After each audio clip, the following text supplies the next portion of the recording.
We are now live. Good evening, everyone. Welcome to the Santa Rosa City Schools Board meeting for September 22nd, 2021. And we are going to be hearing from Elizabeth Billy tonight, who will do our land acknowledgement. And Elizabeth Billy is our Native educator and our community worker. Miss Billy? Miss Billy is on her way over.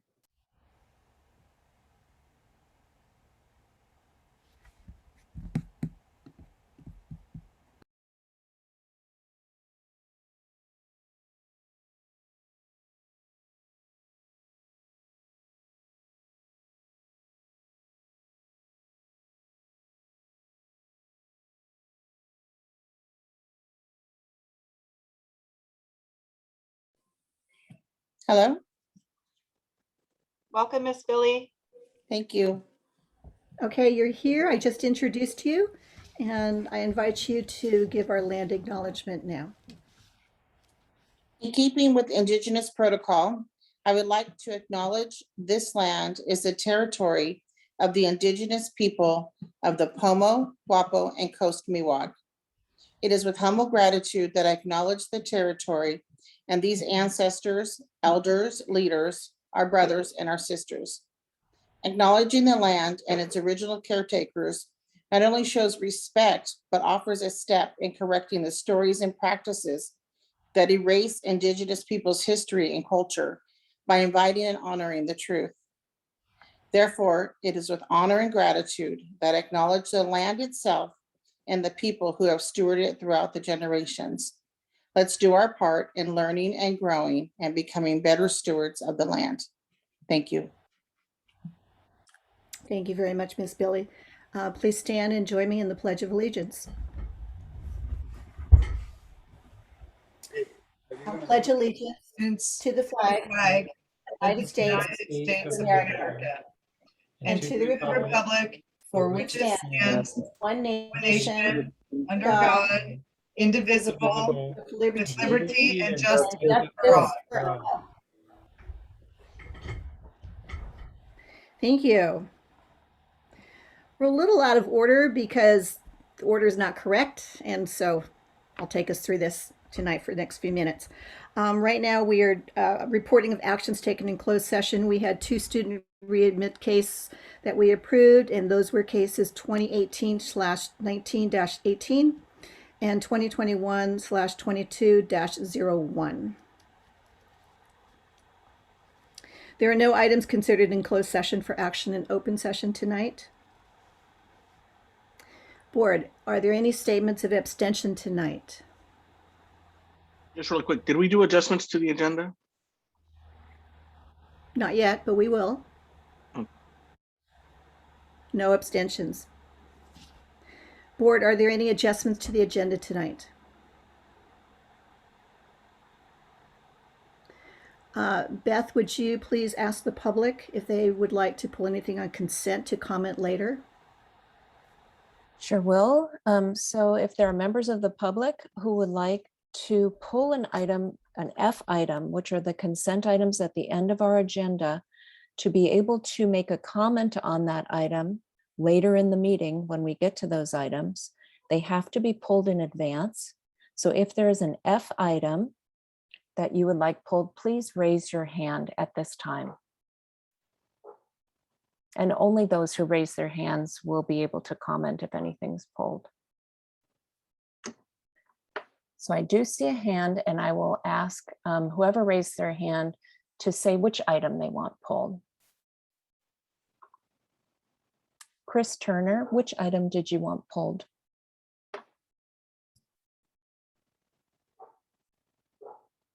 Chris, can you unmute, please?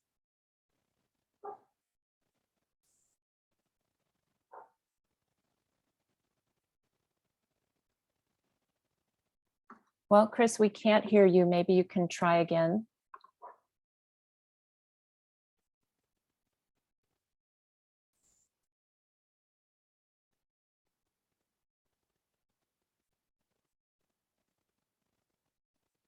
All right, Chris's hand is down, so perhaps that was raised by mistake. It looks like there are no F items the public would like pulled tonight. Thank you very much, Beth. By way Can of you hear me grounding now? us, I apologize. The microphone was not working. I'm Chris Turner. Okay, Go thank ahead, you. Which Chris. item did you want pulled? You have an item for the COVID. I'm so sorry. I didn't have everything in front of me. Just jumped on. Oh, no The worries. That is COVID not in the update? consent items. So that will be called later and we'll make it really clear. That is E5. That's not a consent item. Thanks. Okay, I'll take a closer look at everything. Thank you. Okay. Thank you for that. And there was nobody else. Is that right, Beth? It looks like well, there is one other hand raised. So we'll see if this is for a consent item. Shelby, are you raising your hand because you want an F item, a consent item taken out Yes, for ma'am. comment? And what item is that? F what? F8. F8, approval of COVID-19 basic educational skills test. Yes. Okay, thank you. It looks like that was the only other hand raised. Thank you, Beth. So I just wanted to say this before we start our work together tonight, that I want to thank all of you for doing the best job that everybody can, families and students and staff and our district administration, which is also staff, as we continue in this pandemic and as we all have different opinions and we believe in these opinions with all of our passion and what we believe to be correct. And as I've said so many times, is that really our community, we all together direct this work. We're making choices for ourselves. You know, the board, the staff, I am an educator. None of us are really the kinds of health professionals that can call all the shots. So when we're listening to the input that you are giving us and you're taking the time to write to us at some length and citing and giving us information, we really appreciate that. Because it really is, this is like a village, right? This is our village, our Santa Rosa City schools in Santa Rosa City and Sonoma County. And we have to make the best decisions for ourselves. So as we work tonight on the COVID handbook and the plan, which has gotten quite a bit of attention because we all believe that we want everyone to be safe, it's getting emotional, it's getting fraught. I just want to remind everybody that we are all of us are doing the very best we can, and we will come up with our best solutions together. And so thank you again for speaking to us. Thank you for your civility. Thank you for your care and concern for all of us. This is democracy. It is democracy in action, and it has to do with the pandemic, and it's keeping us as safe as we possibly can in unprecedented times when we don't know the end. So thank you. All right, this is the time for public comment, and public comment on items that are not on the agenda tonight. So that includes not COVID. And we are going to be limiting again 2 minutes for public comment and on non-agenda items. And Beth, I'm going to let you take that over. Thank you. So just a reminder again, these are items that are not discussion or action items on the agenda. So for example, COVID, you would wait to raise your hand until that agenda item comes up later in the meeting. If there's anyone who would like to comment on an item that is not on our agenda tonight, we're going to actually lower hands and ask for our students to go first, because that has been the practice, so that the students will have a chance to comment and then go do their homework. Are there any students who'd like to comment on non-agenda items?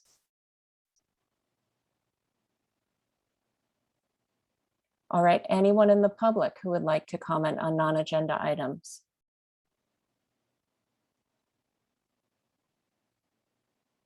And as I see hands going up, a reminder that there will be a clock. We're limited to 2 minutes per comment. Each person gets 1 chance to comment.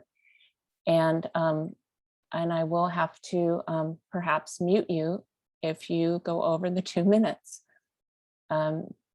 First is Karen Wagner.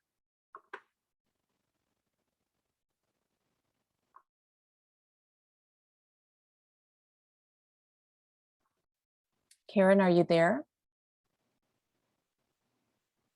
Could you unmute, please?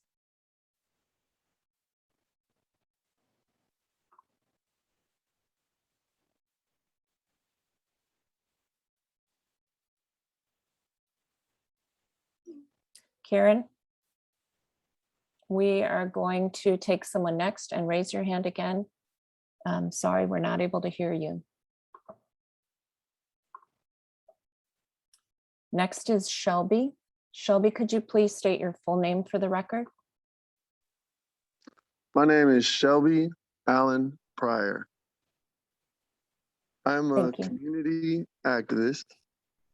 And I know you said that we aren't to address COVID issues, so I'm not. I'm going to address the fact that the staff of Sonoma County during protest the other day decided to voice their opinion in a negative way towards parents who feel separate from them. And these are people who are in our community who are supposed to be educating our children on how to deal with people who have a different point of view.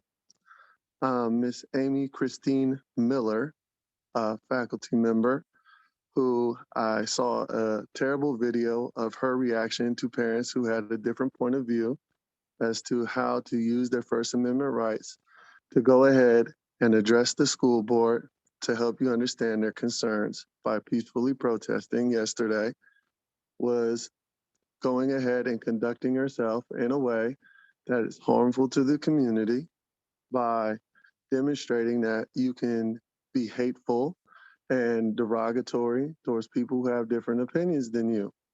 Being that I have a child in the school, I concern myself with the idea that these are the same people who are teaching our children compassion, love, loyalty, respect, honor, duty, and integrity. I serve my community by being in the service for 14 years. I'm quoting Miss Laura Fong in saying it takes a village to go ahead and raise our children and our community. This woman has conducted herself and should be investigated and removed from her position immediately. I do not want this type of individual in the most vulnerable position for my child to learn these type of terrible behaviors. That's anything I have to say. Thank you for your time. Thank you. Next, it says Santa Rosa Teachers Association, but if you could please state your name for the record. Sorry, this is Micah Carlin Goldberg. I guess I'm signed into the wrong accounts today. Thank you, Micah. My name is Micah Carlin Goldberg. I'm a sixth grade teacher at Steel Lane Elementary. I'm speaking to the board to address the same issue that I brought up a couple weeks ago, which is our special ed classes at Steel Lane still lack the aids that they need in order to meet their requirements under our students' IEPs, and it is a patently unsafe situation. We have our RSP aides filling in because we have no other choices, and we need to get instructional assistants for our special ed students hired district-wide. When Pleasanton Unified had a problem with this about 5 years ago, they made the totally unforeseen step of doubling the salaries from $14 an hour to $28 an hour 5 years ago down in Pleasanton, and suddenly they did not have staffing issues for their instructional assistants. In-N-Out has raised its minimum wage that it is paying its burger flippers down the street from my school to $18 an hour. We need to increase the pay for our classified staff to a wage that they can afford to accept so they can come and work with our students who deserve complete and full staffing so that we can meet the needs of their IEPs. Thank you very much. Thank you. Next is Natalie Hoyt.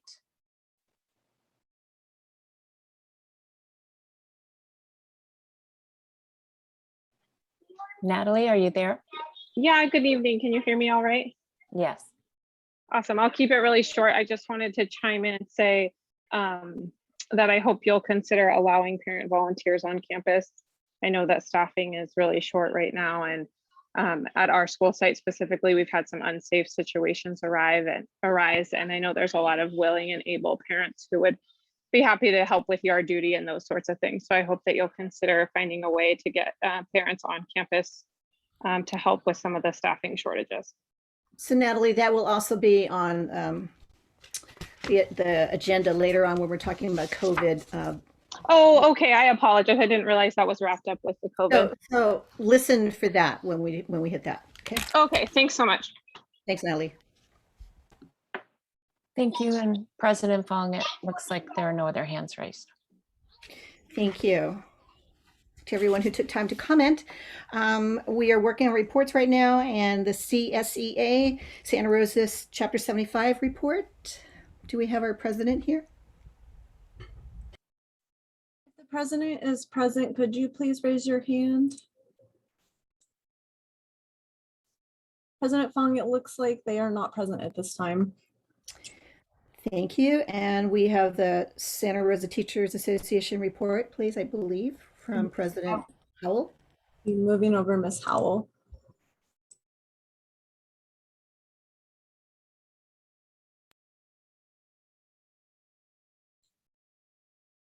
Hi, good evening, Superintendent Tranel, Board President Fong, members of the board. I've spent some time over the last couple of weeks visiting schools, going out to elementary schools, talking to teachers, and listening to the educators. And I've heard one message really loud and really clear. We want our students to be safe at school, and there doesn't seem to be enough people at school to make that possible. There just simply are not enough adults to get that done. From kinder academy all the way through high school, we're missing staff. There's unfilled positions everywhere. 67 certificated job vacancies in EdJoin right now. It goes everywhere from classroom teachers to counselors to SLPs, a nursing position being advertised. And I'm not even mentioning the instructional aides and the playground assistants and the restorative specialists and the family and student engagement facilitators and the 109 classified job vacancies that are currently in EdJoin. Every single one of these adults is needed on our campuses to keep our students safe. Teachers are being asked to supervise students after school, well beyond the end of their contract day, because the buses are 20 or 30 or in some cases 60 minutes late. CCLA was told that one of their bus routes would be anywhere from 30 to 60 minutes late until further notice. That was just what they were told. We've got teachers working through their lunches. We have teachers working through their prep periods. We've got teachers taking in extra students for a class period or an entire day. We have administrators, as you all know, working in classrooms every day, not able to do their administrative duties because they're in classrooms with the kids covering classes. And everybody is already overwhelmed and everybody is already exhausted. And they're rising to the occasion, but it's not sustainable, right? It's only the end of September and teachers are already feeling, like it's December or January. We do need some intervention and we need to attract more teachers. We need to attract more staff to Santa Rosa City Schools. And we don't need policy that's going to keep people from applying for jobs in our district. We don't need policy that threatens to make our problems worse and destabilize our already fragile system. We need to encourage new people to come into Santa Rosa City Schools and welcome them. And we need to make sure that our current employees feel welcome and are willing to stay in their jobs. SRTA is committed to keeping our schools open and keeping our students happy and safe. Please focus putting your resources and your time and your energy into keeping our qualified educators in their jobs that they love with the kids that they are devoted to, and getting more qualified educators to join Santa Rosa City Schools. Thank you for your time. Thank you, President Howell. Superintendent Tranel, I'm sure you have a report tonight. Yes, I do. Good evening, everyone. Thank you, Board President Fong, members of the board, staff, parents, and community. Today marks day 29 of school. I was actually in a classroom this morning and saw as first graders were understanding that it's day 29 of school and what that means in their learning. I want to share a few reflections. As President Howell mentioned, being out in schools, I am also out in schools each week and taking an opportunity to walk with staff, to observe students in action, and if I have a natural opportunity to also say hello to the staff on campus without deterring their work. What I continue to see, and I think what was supported by President Howell a moment ago, is that people are working extremely hard. They are trying to do everything they possibly can to ensure that our students have a positive learning experience and that we are doing everything that we can to serve their needs.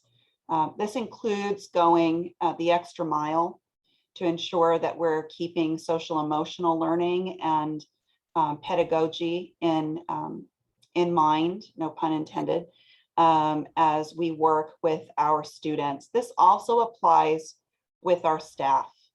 And I am very encouraged by how staff are connecting with each other. And I am encouraged to see how our staff are truly in real time engaged with our students. I had the pleasure of being at one of our high schools last week. And to be honest, it brought tears to my eyes as I listened to a band play and watched the teacher conducting the class and the students following suit, demonstrating their skill. This is what we're here for. We are here to help our students thrive and to succeed and imagine whatever their future is going to be and what they want to do.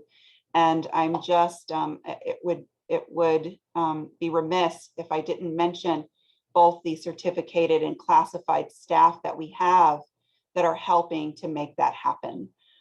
So I know that there is a lot going on. Yes, we do and are experiencing staff shortages right now. And we have individuals doing overtime to ensure that we are filling vacancies where we can, trying to promote, and so selfish plug here, we are hiring substitutes, we are hiring teaching positions. And so if you are interested in joining our team, please do look us up on EdJoin. You're also welcome to contact our Human Resources Department to learn about the many positions that we are hiring for. I want to transition now to some conversation and reflection to last Wednesday's special board meeting. We have certainly heard many voices and received many messages about people's thinking and suggestions and concerns about the work that is happening. And my reflection on that is that advocacy is important and advocacy is powerful, and we are listening. In that, there was something that was called out in a discrepancy in the MOU with SRTA that the board approved last week that had to do with the differences around symptoms, whether they're stopped or there are improvements happening to symptoms. And based on the feedback of the board and parents, staff, and the community, we met with SRTA and have agreed to a friendly amendment of that MOU where we are striking the language in 9B of the MOU. And that language states families will be reminded of the symptoms of COVID-19 and will be asked to keep students home for 24 hours after the last symptoms have stopped.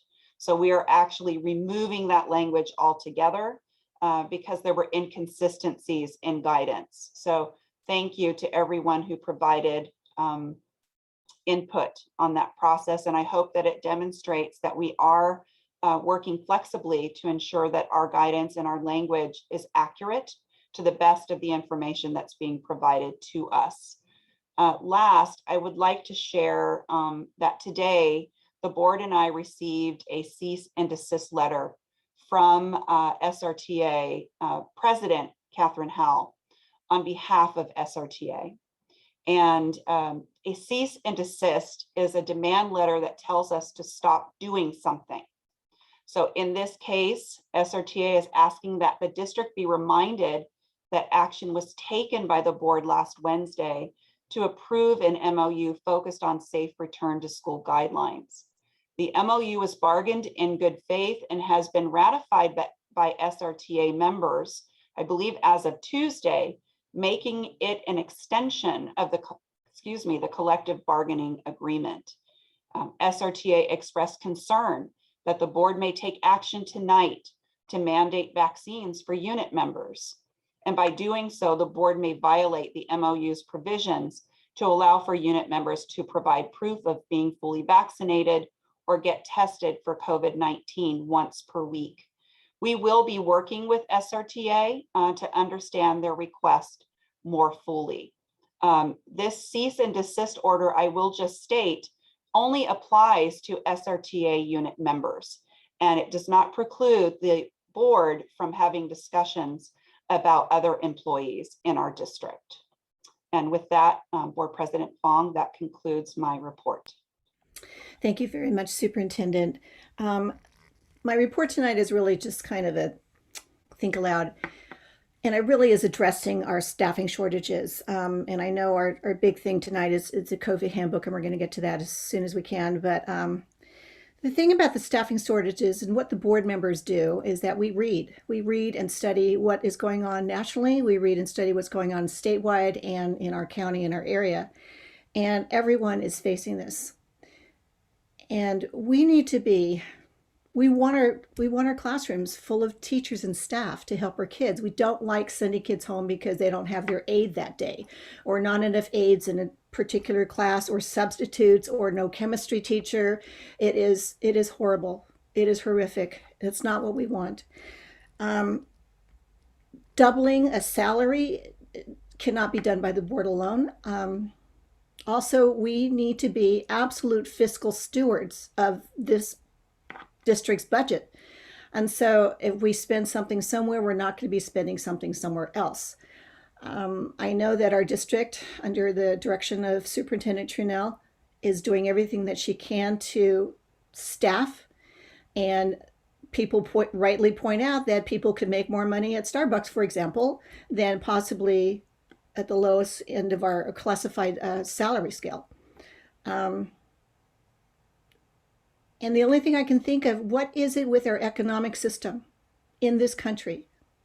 What is it that is creating places across the country where people who are working 2 jobs full-time cannot afford a place to live, right? Cannot afford their shelter. And if we're thinking about the difference between Starbucks and public education is, there's a big difference between for-profit companies and public education. And I'm going to say to all of us, as we are taxpayers, where are we deciding that we are taxing ourselves? Because that's what pays for education, right? Our own taxes. And so how are we taxing ourselves? Where are we? Who's getting taxed? Who's not getting taxed? Who's paying the taxes? Who's not paying the taxes? And so as fiscal stewards, we could move pieces around the chessboard. But finally, it comes down to, if we are 36th of the nation, California is 36th of the nation for public education per pupil spending, and we used to be 5th in the nation, there is something egregiously wrong in our state. And we need every single voter to speak up, stand up, and say, this is not what we expect for public education, period. It is really up to all of us. As I keep saying, it is up to all of us in many, many ways. All right, that is enough soapbox for me tonight, I think. Probably won't be the last of it. Board member reports. I can see your hands, or I can't see your hands. I'm saying.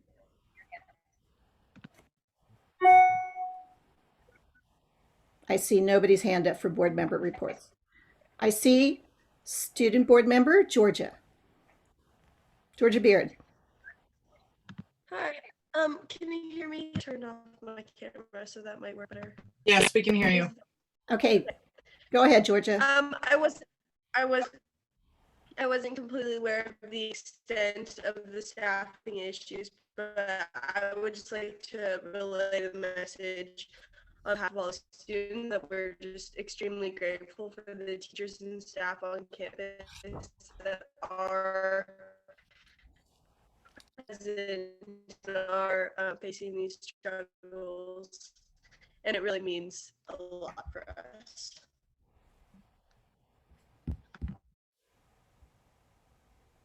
Thank you, Trustee Beard. I think you're done. All right, any other board members? I'm seeing no hands. Do we have a CSBA report tonight?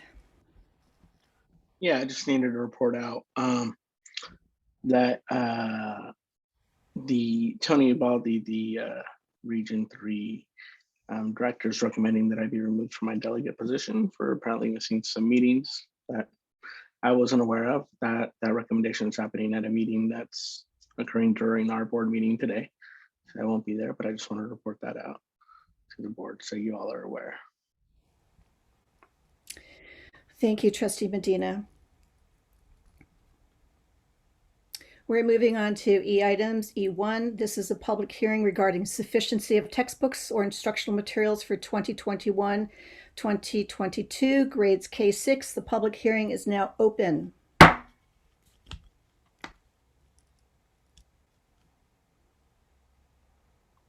If there are members of the public who are students who'd like to comment on item E1, please raise your hands.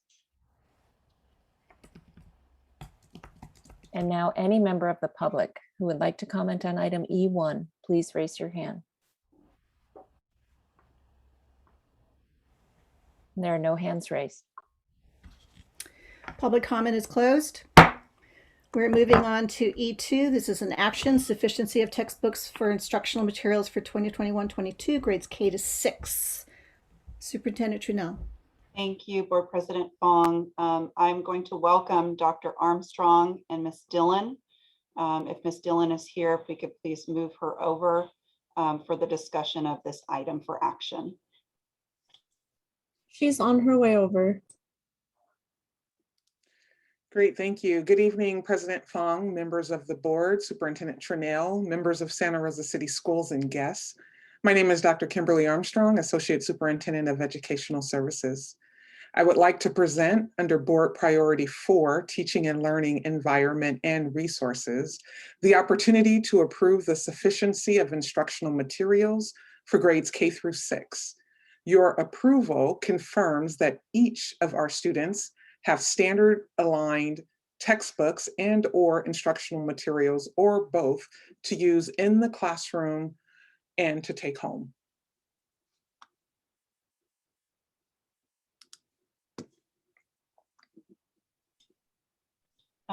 Ms. Dillon, is there anything you would like to add? No, not at this time. We, as the item says tonight, we are sufficient, and we are pleased to share that our students have in their hands, and if not in their hands, on order, which is part of our sufficiency approval process, the materials they will need for this school year. I'd like to move to approve this action, finding sufficiency of textbooks and instructional materials. Second. So that was moved by Director Taylor Cruz and seconded by I'm not sure who. Stephanie Manieri. Let's open it. Oh, any other board discussion? All right, we can have that vote now, please. Director Beard.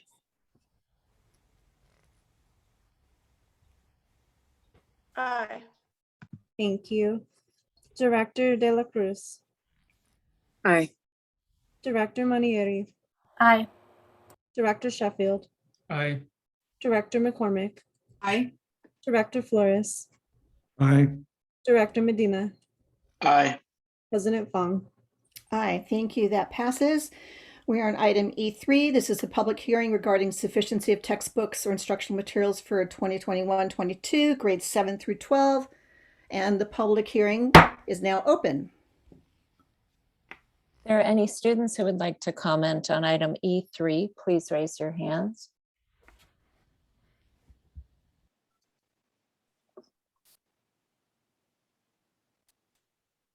And it looks like, and I'm sorry if I'm pronouncing your name wrong, Zhuing Wang. Yes, my name is Ying Yang. So I'm a student, and so my school doesn't have that problem, but at the beginning of the year, we definitely did have problems with getting textbooks out because they just weren't arriving on time, or students had trouble just carrying them around. So the solution was basically for some of the classes to use the online textbook, which I think is a great idea for any textbook who doesn't currently have that version. So that's all I wanted to say. Thank you. And now anyone else in the public who'd like to comment on item E3 during this public hearing? Janelle Payne. Hello, that was a perfect comment segue. I was going to comment tonight to say that we still do not have access to online textbooks in history and for science, and that is a problem. So I would like to see the district move in getting us our materials. Thank you. And President Fong, there are no other hands raised. Thank you. Public comment is, hearing is now closed. We're moving on to E4, which is an action item, sufficiency of textbooks, instructional materials for 2021-22, grade 7-12. Superintendent Trudeau. Thank you. And once again, I welcome Dr. Armstrong and Ms. Dillon to address the item. Great, thank you. President Fong, I would like to present under Board Priority 4, Teaching and Learning Environment and Resources, the opportunity for you to approve the sufficiency of instructional materials for grades 7-12. Your approval confirms that each of our students have standards-aligned textbooks or instructional materials or both to use in the classroom or to take home. Thank you. Thank you. Anything, Ms. Dillon, to add? No, not at this time. Thank you. With that, I'll hand it back to you, Board President Fong. All right, board, there's an action item. I'd like to move to approve sufficiency of textbooks or instruction materials for grade 7-12. Second. Okay, so that was moved by Director De La Cruz and seconded by Clerk Flores. May we have that vote, please?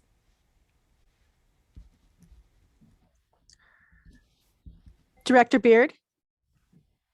Aye. Director De La Cruz.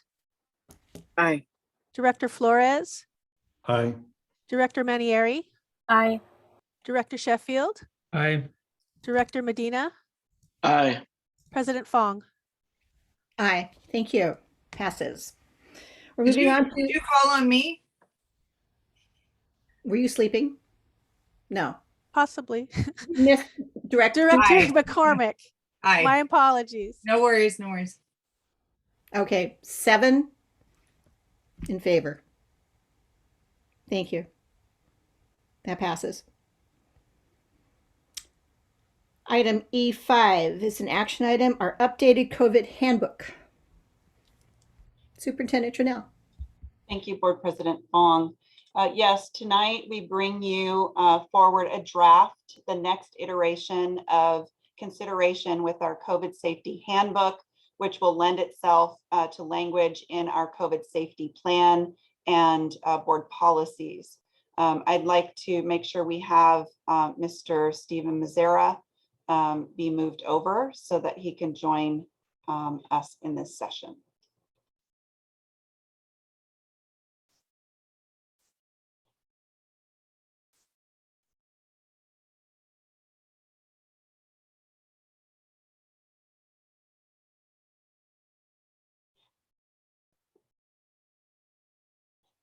Thank you. Welcome, Mr. Mazzara, Executive Director, Special Services. So we have for you tonight information to consider. I want to start by thanking our staff and our families for taking the time to respond to the survey that was sent out last Friday. We know that it was a quick turnaround. We based information and the updates on discussions from the special board meeting last Wednesday and any new guidance that we've received. And I'm going to share my screen in a moment so that we can demonstrate some data for you and some highlights of the narrative responses that we received in culmination. And I'll share those numbers with you in a moment. Before I do, Mr. Mazzara, is anything that you would like to add before we begin? No, I think you covered it. We'll cover it in context of the PowerPoint. With that, I'm going to share my screen. Can everyone see the PowerPoint? Very good. Okay, so we're going to actually start with the most up-to-date information we have. Our employees have been asked, and per guidance or direction, excuse me, by the county, employees have been asked to report their vaccination status by September 24th, or submit to and begin weekly testing starting next week. So what we want to share with you tonight is our snapshot as of today and as of midday today on the outcomes of that vaccination status reporting. So for certificated, that's our teachers, nurses, school psychologists, counselors, and we have reporting 784 fully vaccinated out of 888. You can see the numbers on who's partially, no response, declined to state, or unvaccinated. Just using this line as an example, and it also follows suit with those below. After Friday, anyone who has not responded, declined to state, or declared that they are unvaccinated will begin the process next week of weekly testing per the county guidance. So right now we have 88.3% of our certificated staff reporting being fully vaccinated. For classified staff, that is currently 77.7%. For administrators, that is our managers, our APs, VPs, site administrators, district administrators, et cetera, 94.9% of those reporting are vaccinated. Guest teachers, these are our substitutes. Yes, we do require that we also collect this data from them.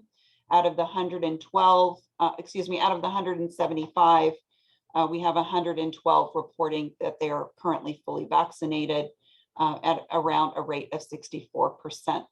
Overall, based on this data, we have 82.3% of our total employees who are reporting that they are fully vaccinated with the evidence uploaded for that measure. We'd like to transition now to the parent input data. Again, the data was collected as narrative. So data was read completely through, and highlights, trends in the information was collected. But I will start with the reporting data. So we had 445 individual responses. You can see the breakdown by school site on where people are saying they were connected as far as a school site is concerned. You can see that we had higher numbers at our middle schools and high schools for reporting purposes. As far as grade levels are concerned, you can see the breakdown here for those who responded. If they have a child in our schools, what grade level the child is connected to. We also asked about zip codes. And so where you can see here the concentrations by area of those reporting, the zip code 95404 being the highest respondency rate as far as areas are concerned. So the overall trends that we've noticed in the responses, and again, thank you so much for taking the time to do so, is some feedback on some language that we need to remove. So we realized after posting that there was some outdated language that we needed to remove from the document, such as student cohorts and stable groups, and as well as language around siblings and household members who are exhibiting symptoms and what that could mean for a student in the household for quarantine. So the advocacy to remove language there as well.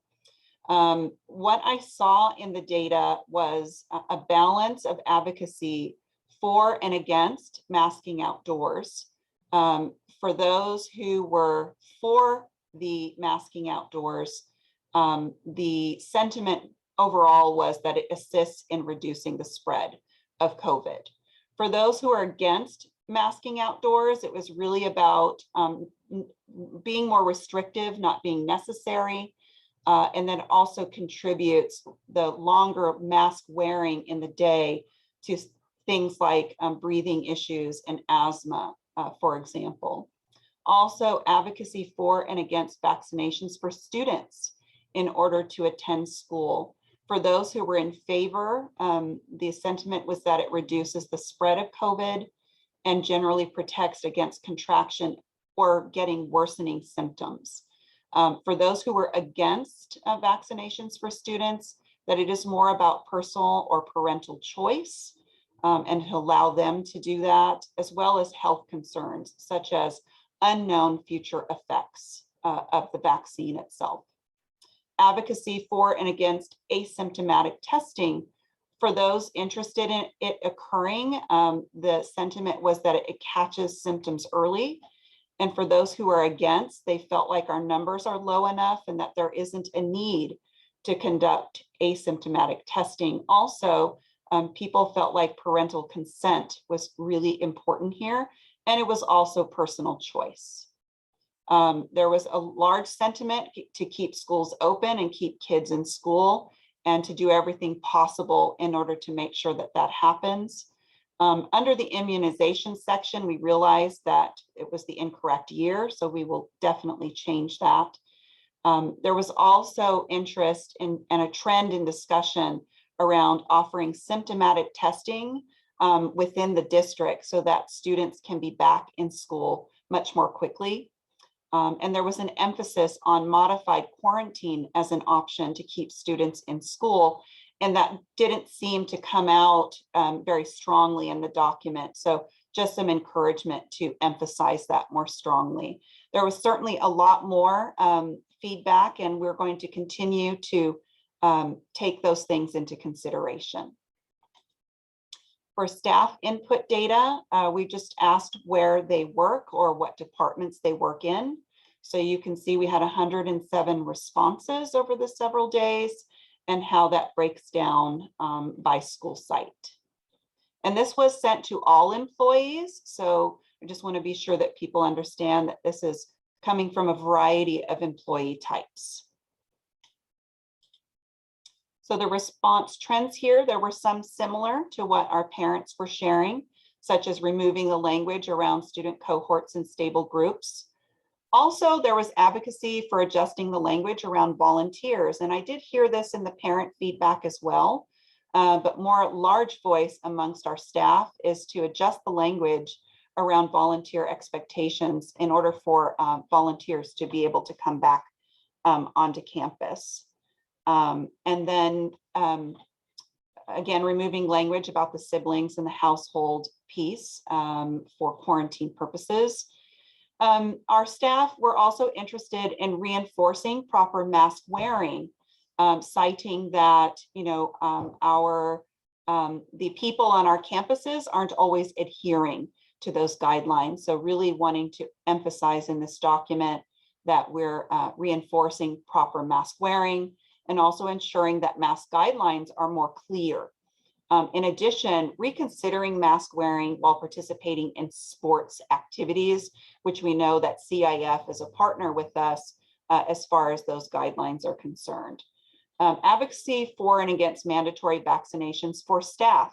similar reasons, but for reducing spread, and for those in favor of the mandate, reduces spread and generally protects against contraction and worsening symptoms.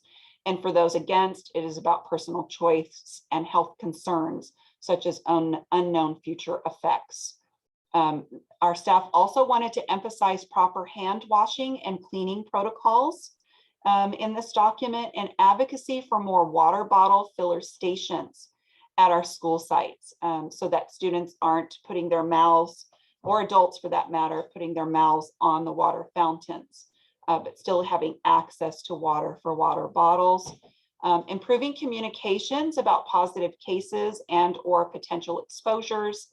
And last, provide more clarity around quarantine options and procedures, as well as testing options and procedures.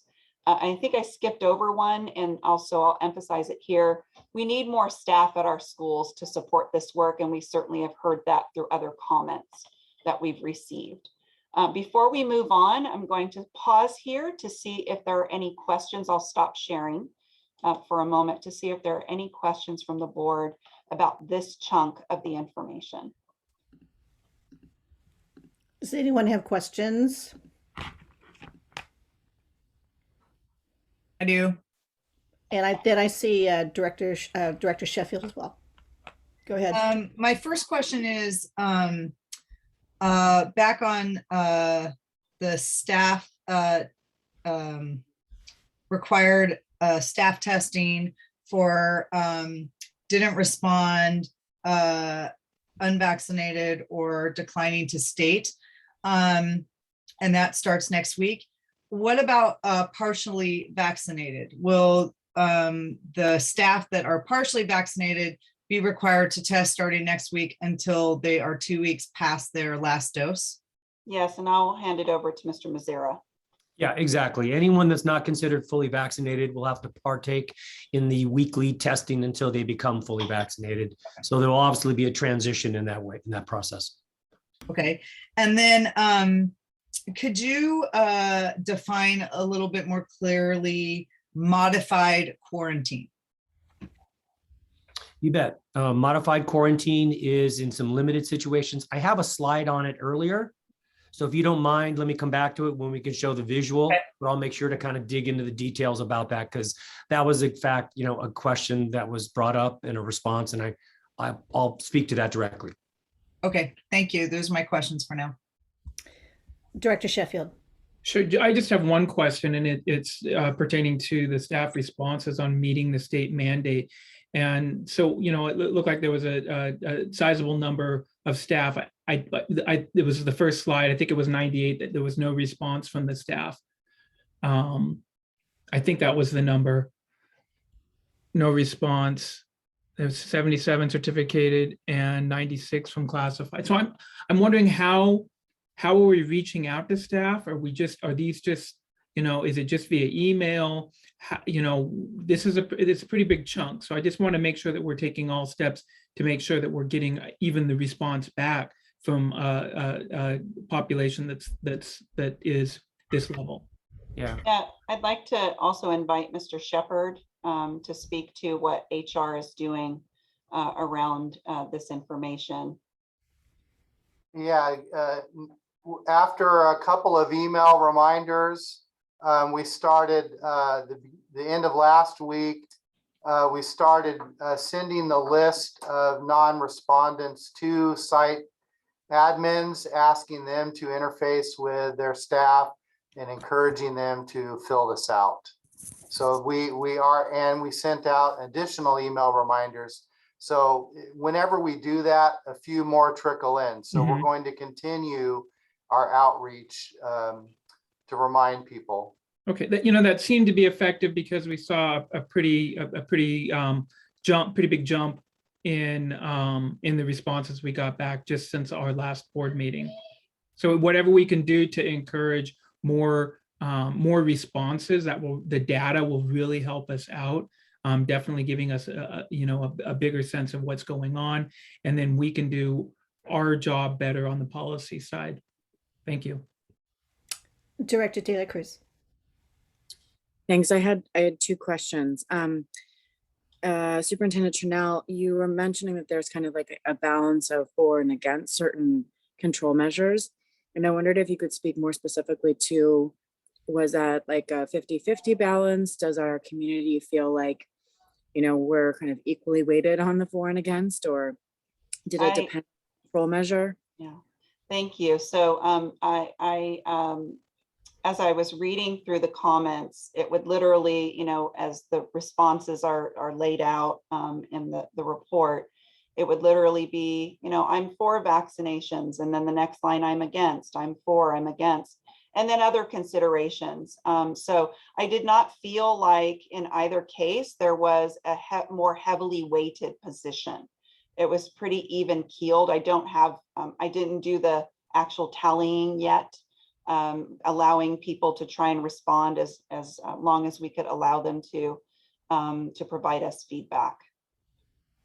Thank you. The other question that I had was around kind of adjusting expectations for volunteers. Could you speak more specifically about what adjustments folks were kind of reacting to? Sure. One is there was a reaction to actually having the language about what's expected of volunteers in this COVID handbook. It is a general practice of ours, even pre-COVID, to have things like fingerprinting and background checks and such. In this case, and why we did include it is because of the expectation of proof of vaccination. And there was also concern that this could deter anyone from becoming a volunteer. But I think that we're pretty clear on what is expected for volunteers if they're going to be on site. I also believe that there was some understanding and maybe some, on our part, a need for more clarity as we also included information about drop-offs and pickups and having people on campus for those reasons, and just trying to help explain the difference between a volunteer and someone who is on campus for a single opportunity in a day. And Steve, I don't know, Mr. Mazzara, if you wanted to speak to that more fully. No, I think you covered it. We're just clarifying. You've heard the board, you've heard comments from families that wanted to get involved. And the shift is the guidelines from Sonoma County Health. It wanted to limit the amount of visitors that are on campus. And so the consideration that we're doing is, there will still be a limit, and that will be that they are still, they're fully vaccinated. They are fully prepped through the regular process. So it's not opening up the floodgates of anyone can come on campus and walk through any class. You as a parent, of course, have that right to come in and look at your child in a single case that Superintendent Turnell mentioned. But those that are coming regularly do have to go through the additional step. And so we're just kind of nuancing between in the COVID handbook versus in, a regular parent handbook about needs for volunteers. And if I can add one more thing to that, and forgive me if you've said it, and and I'm reiterating it, because we also received questions about why can't I walk my child to class every day? Oh, totally. Right. And so why we're trying to minimize the foot traffic on campus is for contact tracing purposes. When and if there is a positive case, we're required to follow up with every single person who was in the vicinity. And that could be a challenge if we have people coming and going at different points of the day. So we're just trying to take more protective measures. My last question is, with regard to the zip code responses, did we do any demographic analysis of who responded apart from zip codes? No, other than that. Okay, and no English, Spanish breakdown either in terms of survey respondents in one language or another? No, because we did offer the survey in Spanish and in English. I actually read through all of the Spanish comments, and so did not take the time to count, because some people speak Spanish, but they could have responded in English. Great, thank you. Mm-hmm. I had a question about our guest teachers. I noticed that the vaccination or response rate was fairly low. I want to make sure they had the chance to really respond to us if they're not here every day. I'm not sure. Because Mr. Shepherd, if you could address how we're reaching out. Yeah, we're reaching out in a similar fashion as we are with staff. Probably a little bit of a disconnect only in that not all of the subs on our list are working every day, and some may be not at all. So I think on the average, we have about 50 to 60 subs working from day to day. So we believe that most of those are vaccinated as they reported, but certainly we are encouraging our other subs by reminding them through email and starting to call them as well. Thank you. Appreciate that. I see. I had no other questions from board. Director De La Cruz, is your hand still up, or do you have another question? No, sorry, my hand was still up from before. I'm trying to take it down. All right. Okay, with that, Board President Fong, I can, if you You're gonna continue with your report. Yes, thank you. Okay.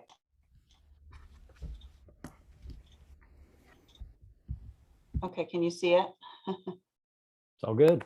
Okay. Yes. So with that, I'm actually going to hand it over to Mr. Mazira to discuss this part. Thank you. Go ahead and move the slide forward. One of the first things we want to do is I want to give the board an update since last week. So I presented the same data. So the sheet above talks about data as of 9/11. And so that was a 117 per 100,000 new cases, test positivity rate of 3.2. So from 9/22 this morning, we have a new case rate of 13 per 100,000, test positivity of 2.5. So those trends in the county seem to also reflect our trends in our school site.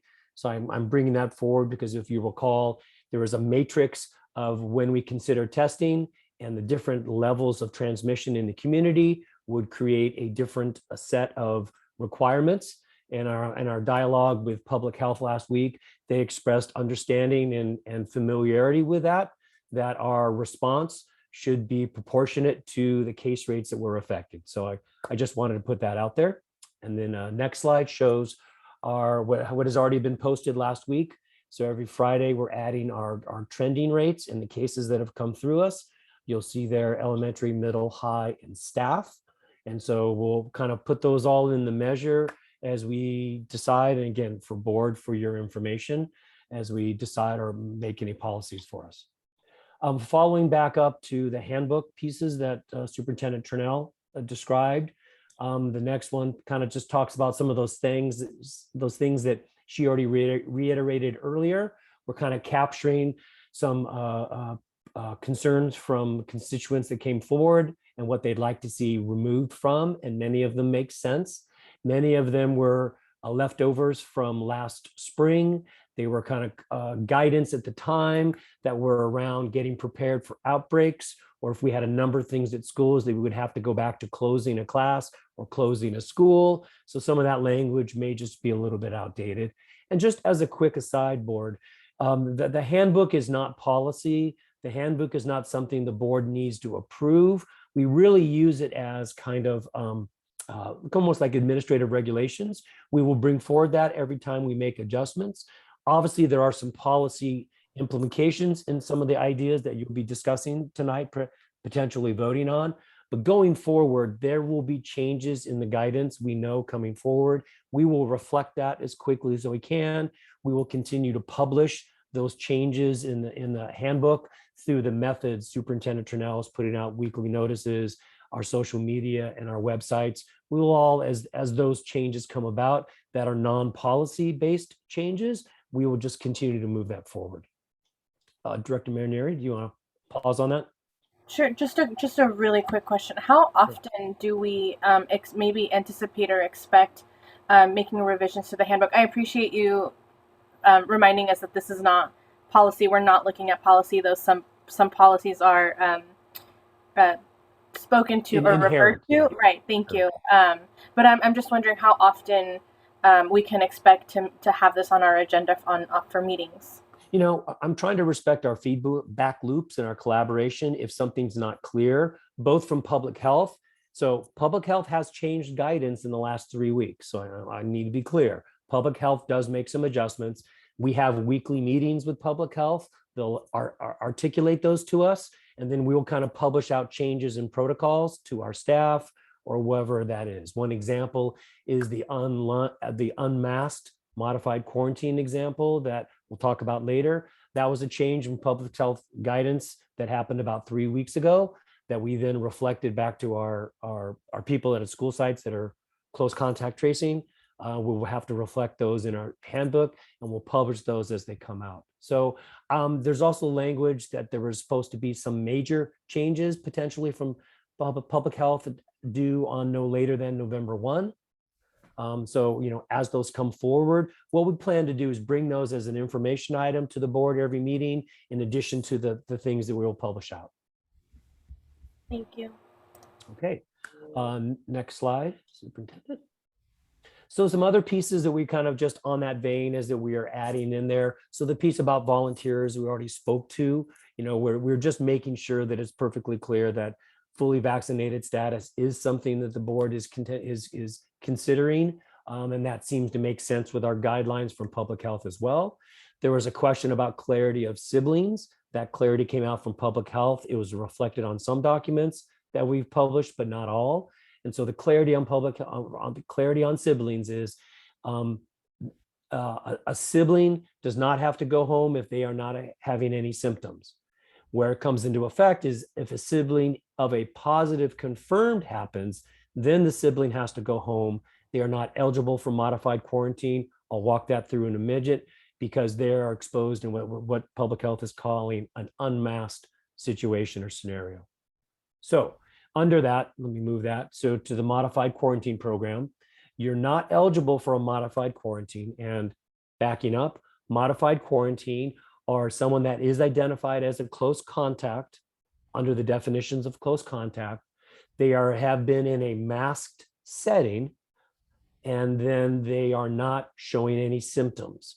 So if you meet those criteria, mask setting, no symptoms, you then are required to test twice weekly.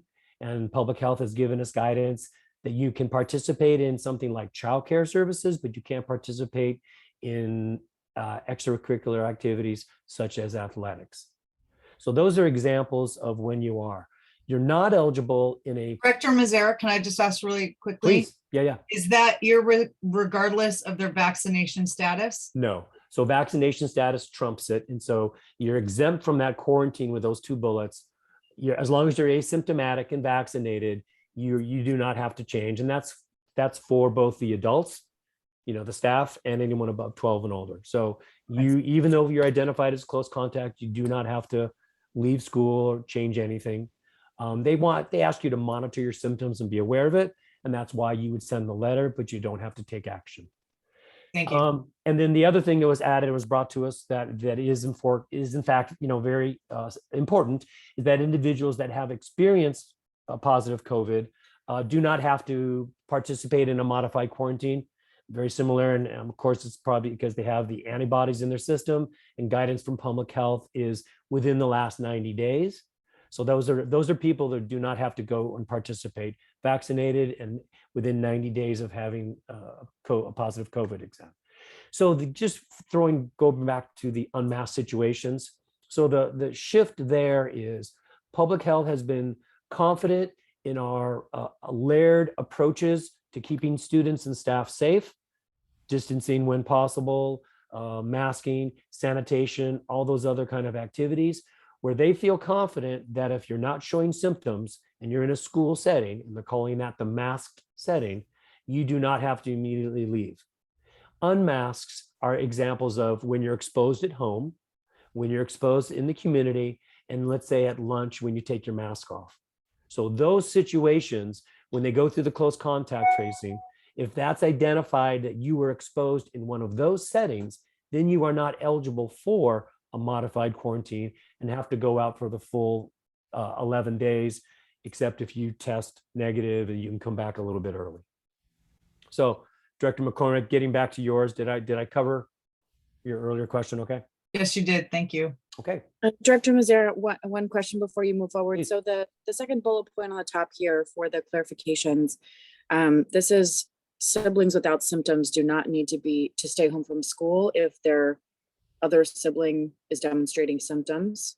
Correct. Okay, So- so that would be a modification that's not currently reflected in the handbook. Not in the handbook. We've published it in some places, but to put it in the handbook and align things, it's an example of what will be modified in the handbook. Okay, thank you. So just, I'm gonna, one more on that same bullet point. Yeah, yeah. So, you know, the sub bullet point, if a sibling does not show a confirmed positive, then all siblings must be quarantined, which really meaning is all unvaccinated siblings must be Yes. quarantined. Yes. Okay. Yes, there are obviously layers. You put all those together, or sibling could have had a positive test in the last 90 days. Exactly. Good. Thank you for the clarification. Okay. Superintendent next. So another point that Superintendent Turnell already brought forward is the question about stop symptoms and symptoms. In our conversations, in our MOU conversations, we obviously made it clear that we're not in favor of bringing students back early. We're not doctors. We're not going to diagnose what's an appropriate cough and what's not appropriate cough. And so subsequent to that conversation and the question brought up last week, we found the actual source document in CDC.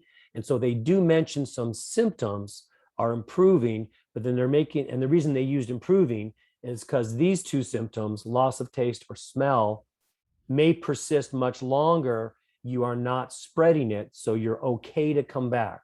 So in a very limited amount, and that's the language that we discussed, you can't, so, you know, a loss of taste, you are still able to come back if you meet all the other guidance, a negative test, no symptoms, etc., but you still may lose your taste or your sense of smell, and those aren't going to hold you from coming back to school. So that's the clarity that we wanted to put in there, and we will include that into the handbook as well. Okay. So I think the rest of the information are just examples of our previous work, the slides from before. We can have them as reference. We can kind of come back to those, but those are the new areas that we kind of outlined based on our feedback from last week. And with that, Board President Fong, I will hand it back over to you and the board for discussion. I see Director McCormick's hand up. I just had one more question about the modified quarantine. You said that participating in extracurricular activities like athletics, you're not allowed, even if you're in modified quarantine, you're not allowed to participate in extracurricular during that time. What are some other extracurriculars that would be included in there besides athletics, like performing arts or field trip or what? No, they're viewing, and again, the framework as public health described this is, okay, what's my masked setting? Athletics could be an unmasked setting. Okay. So, you know, I think we're going to try to err on the side of safety and student participation. If I'm doing a club after school and I'm still in a mask setting, we're going to call that, you know, an appropriate situation. You know, they weren't real specific. They moved to childcare. So originally childcare was a clarification. And because that again is in a school setting, in a masked environment, they're still comfortable that you can participate in there. So I didn't ask the question. I think we'll just go through, if you're having unmasked extracurricular activities, that will be a no-go. Okay. I think as long as we're participating. Or if the activity requires you to be unmasked, like play a tuba or something. But tubas are okay. Well, that's. Thank you for bringing up tubas, because that's Rick Edson smiling, because that's my home right there. No, because of the mask, it does have a mask with a hole, and they have protection. So yeah, no, VAPA's all good to go. Okay, great. Good, thank you. Thanks. Director Manieri. Thank you. I have more of a process question, and I'm not really sure who it's for. But just going back to Director Mazzara's comment about how this handbook is not policy, which I really appreciate you reminding us of that. And so my question is, should we have done the policy work before putting that language into this handbook? because I think I'm as confused as some parents might be, and some members of the public might be. So I'm just wondering, going back to my original question about how often we're looking at modifying this handbook. What is the process that we should be following? Is this the process that we should be following, or is there maybe something that we can do differently next time so that we're looking at policy separate from this handbook? Because this handbook is meant to, I'm assuming, meant to inform and guide and provide information and education to our families, and I think there's just some confusion. And so I'm wondering how in the future we can mitigate some of that confusion. Yeah, thank you for the question. So I think under regular circumstances where we're looking to modify board policy, we would bring you the modified board policy with all of the reasons why, the data, et cetera, and ask you to weigh in on that.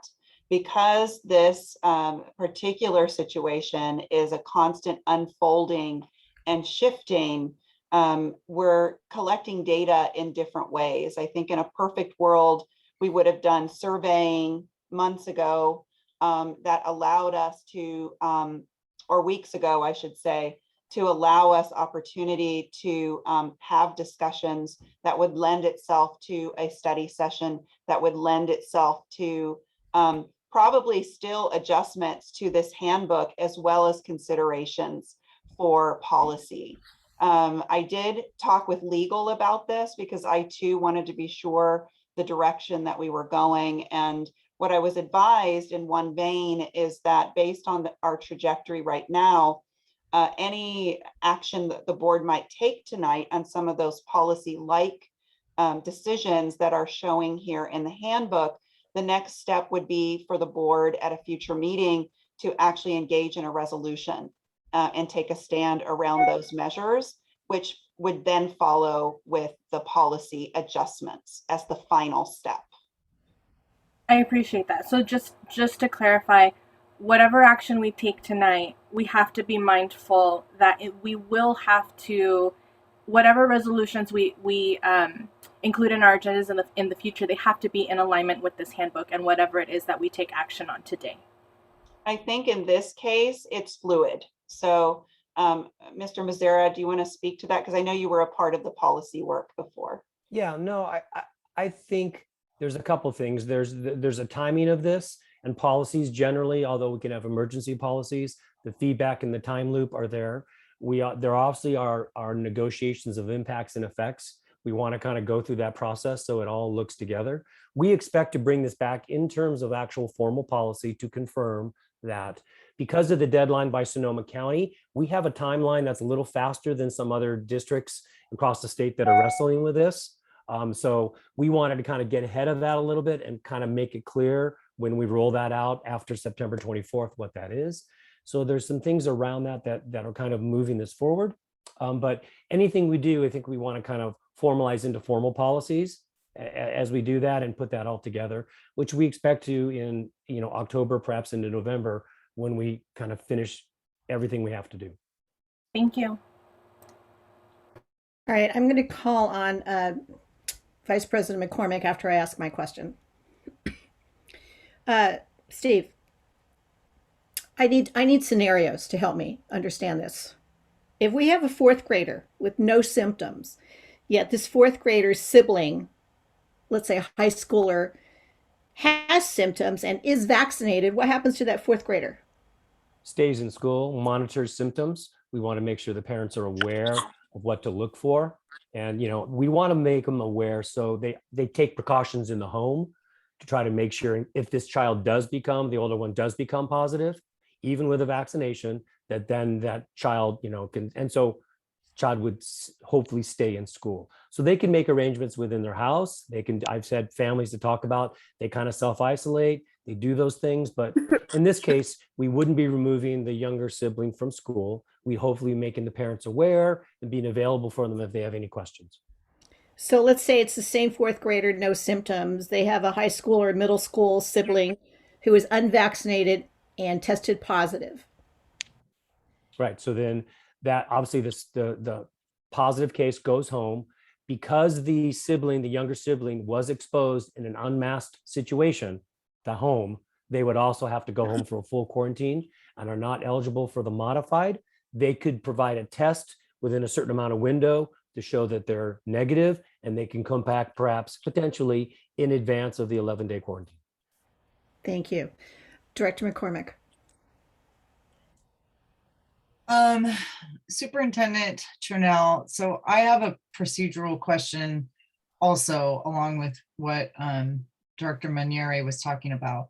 So if we're saying that this updated COVID handbook is not policy and the board doesn't have to vote on it, why is it an action item and why are we voting on it?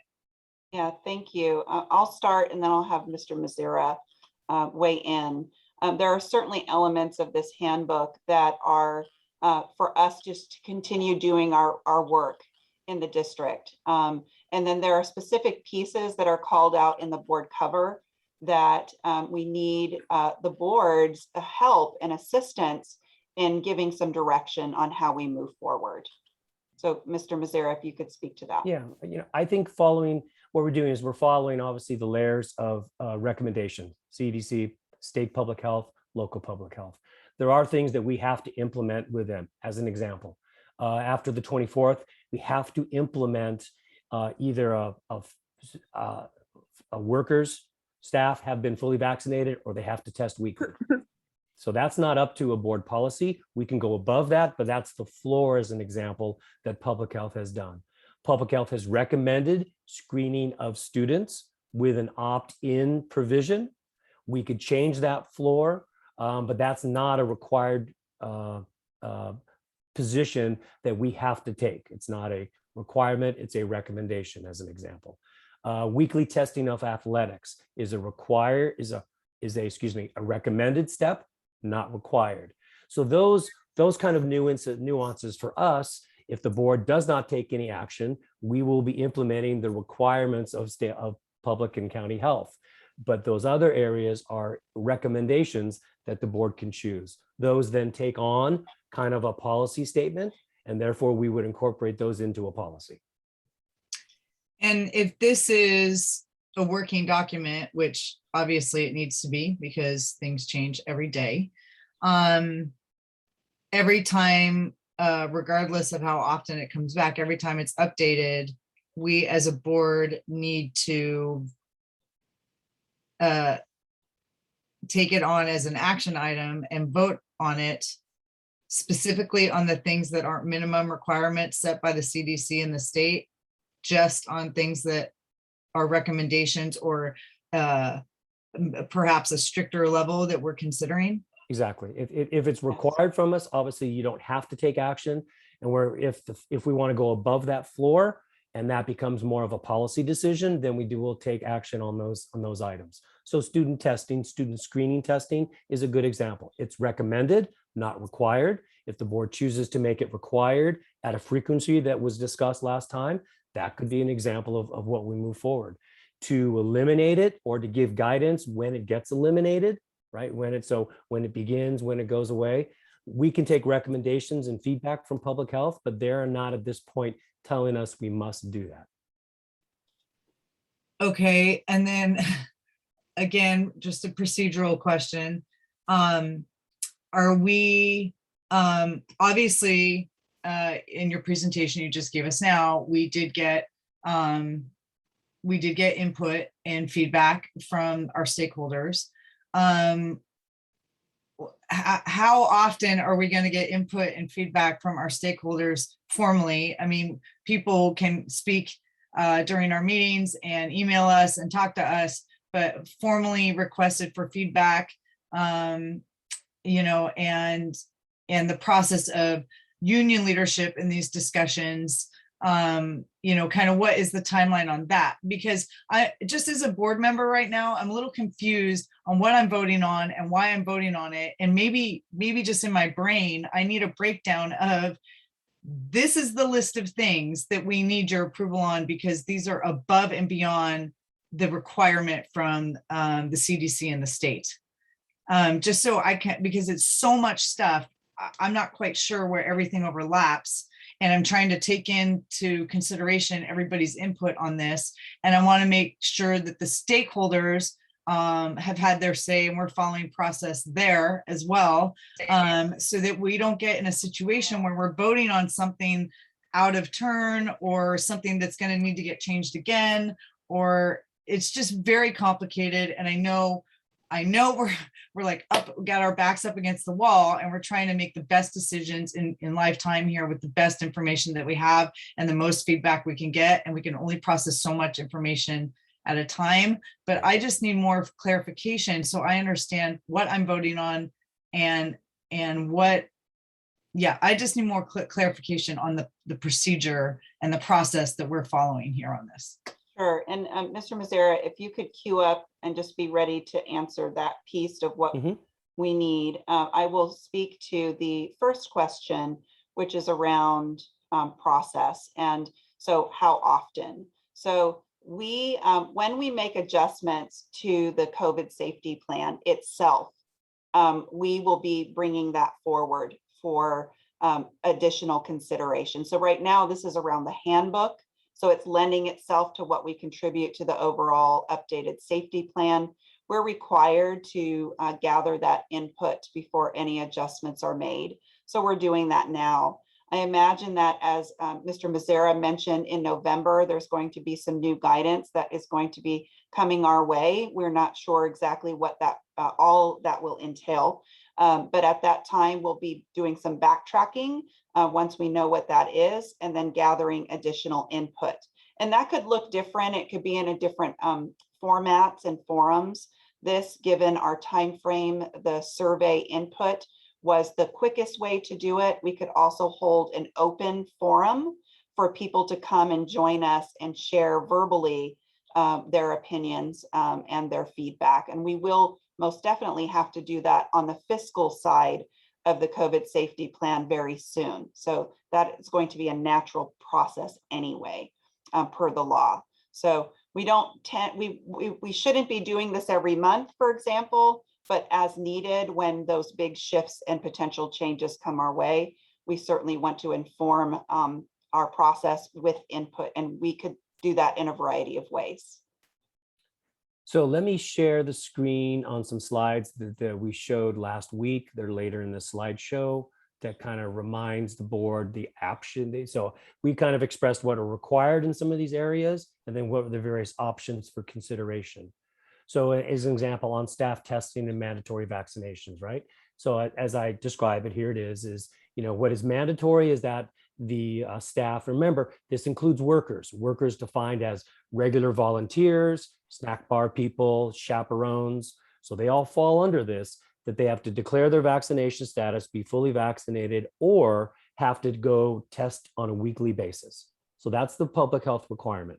Other options for consideration there is we discussed during the study session a number of other layers that we could do to this, as an example. So that's where, I did not present this as an up or down. I don't know obviously the will of the board and where they wanted to go, but that's an example, Director McCormick, to your question of we could go above that threshold in this example. Okay, sliding forward. Let's see here. There you go. So there's required for our student testing and vaccinations. All right. There is no guidance requiring vaccinations for students. I outlined local public health, Sonoma County, what the recommendation is, and was part of our discussions we had last week. And just a nuance to that, also Dr. Mace said last time, is that depending on the case rates and the positivity rates, that weekly testing can be flexible. That's where we got into the 50%, 100% conversation from last week. So then on that issue of student testing and vaccinations, those are two items. Student vaccination could be a standalone item. Student testing and the frequency could be another standalone item. Then you have the discussion points there under options for considerations. Another point that is a conversation is of the student testing.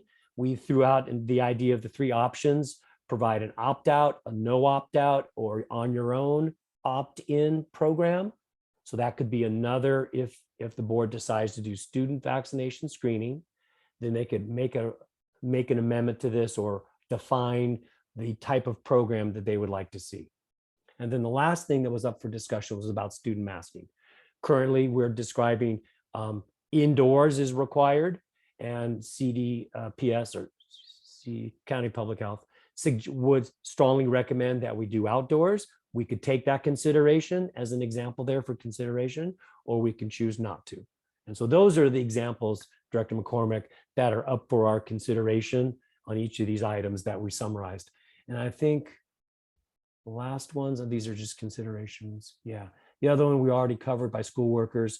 So the volunteer piece that we were describing, that would fall under the guidance as a worker. They would be required to be double vaxxed or do weekly testing if they were going to be an ongoing volunteer. Okay, and then I'm sorry, I'm really No, please beating a dead horse here, but I kind of just want a simple answer, and this might sound like a stupid question, but kind of what is the difference between the COVID handbook and our COVID safety plan?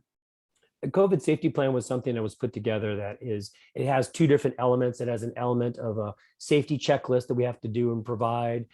It was kind of mandated as part of a Governor Newsom's requirement to come back to school early. It's not the same requirement that we have to have. We want to update it. We will align those later. So the COVID safety plan, I guess, would be a grander piece of our COVID safety. It includes site plans. And the site plans that we had to do to come back to in-person learning are now not required. As an example, the color system and the alignment and the spacing distances, all those have changed. So I think we would definitely do an updated COVID safety plan that would include any policies that would reflect any MOU or negotiations to do with our associations, and really kind of describe for everyone exactly what the state is of our COVID safety in Santa Rosa schools. Okay, so for now, kind of the working thing that we're working off of is this handbook, and this is really going to set the process and the policies that we're going to follow and procedures that we're going to follow. And the COVID safety plan is kind of an overarching thing that is kind of separate from this, but this is kind of our main thing that we're deciding right now. It is. The handbook. The COVID safety plan is very long and detailed and very template-ish. It didn't feel like, to me, it was very parent friendly and really understanding. You know, I think to make this very transparent and clear to our community what the policy choices are, the handbook feels like it's a much better guideline and document as we, go through this process. Okay, I'll try and digest all this information, let other people speak. Thank you. Welcome.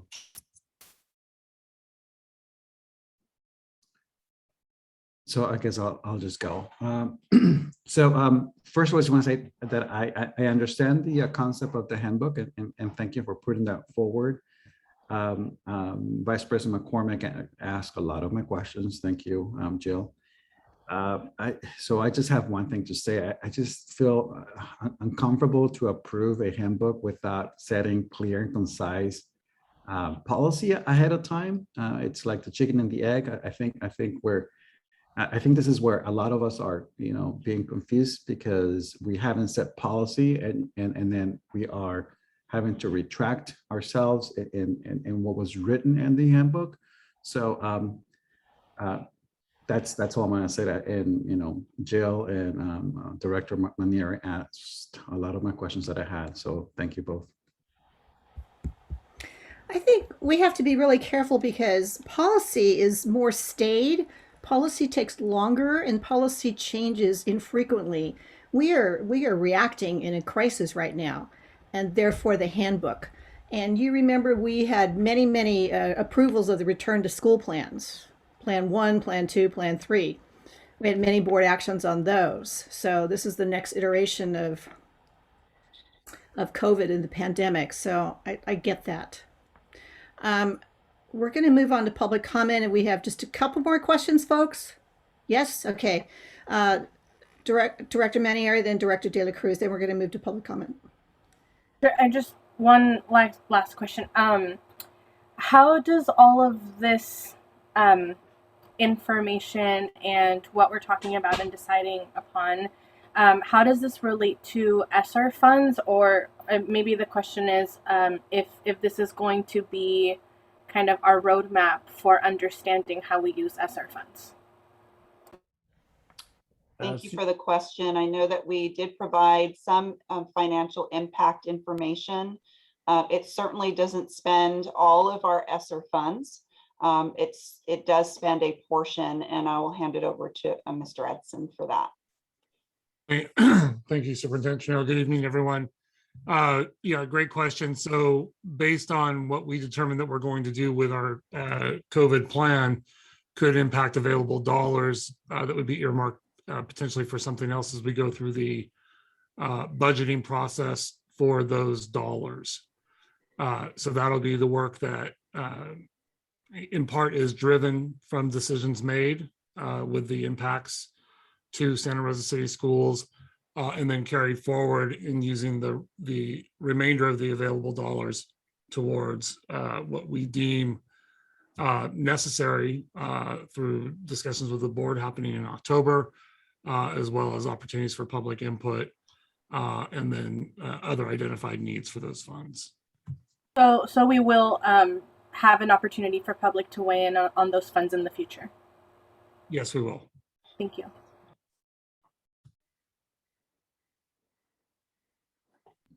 Go ahead, Director De La Cruz. Sure. I'm wondering if, from leadership, I'd really love to know, what do you think is the document that most guides you? What is the grail here from which all other documents flow? I certainly have my perspective, and there. The handbook for me is a way for us to articulate to others what it is we're emphasizing. To be honest, I look straight at ed code and I look straight at legislation because of the multi nuances of it. But this is a way for us to share that guidance and articulate it in multiple spaces so that people understand where we are at. And I don't know if Mr. Mazzara has thoughts about it. I just come from a practical logistics standpoint. I need you to give me guidance on how to implement something, and I'll implement things and work collaboratively with everybody, use the resources as best we can. So, I'm simply looking forward to kind of moving forward and making a decision and kind of get on this.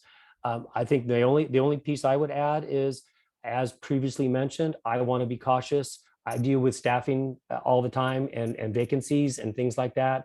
And I'm the one with those 100 and something, whatever that was, Ms. Howell, 100 and something vacancies in special education aides. So that's my world. And I want to protect that world. And I want to do what I can to keep that world filled so we can serve our students and support our staff. So if I'm having policy choice, I want to continue policy choices that support me being able to fill positions. All right. Yeah, I mean, I was just going to say, I think it would be really helpful for us to have one position and one document that the board has very clear, kind of jurisdiction and or authority over, that is very policy oriented. And then from there, other things flow that are the operational guidance to our community. And the other thing I'm wondering is, has staff come up with kind of like a matrix, right? Like, here's feds, here's the state, here's the county health order. So those are the things that we have to abide by. Right. And then here are the kind of tweaks around the edges. Has there been any development of a document like that to help drive, one policy-ish document that the board would, flexibly use and revise and revisit on a regular basis? Yeah. I could say that some of the slide options, I could build something around those, to put that in a grid format, to put that in that. We can take some of those things and definitely put that forward to make those choices perhaps a little clearer. Absolutely. Thank you. We are going to open this up to public comment at this point. Beth? And we'll take students first. Okay, so right now we are going to lower hands and ask that only students who want to comment on this item E5 raise their hands at this time. So if you're raising your hand right now, you're a student at Santa Rosa City Schools who wants to comment on this item.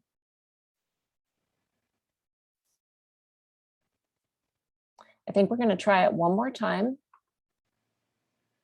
All right, hands are all lowered. Students only at this time, please.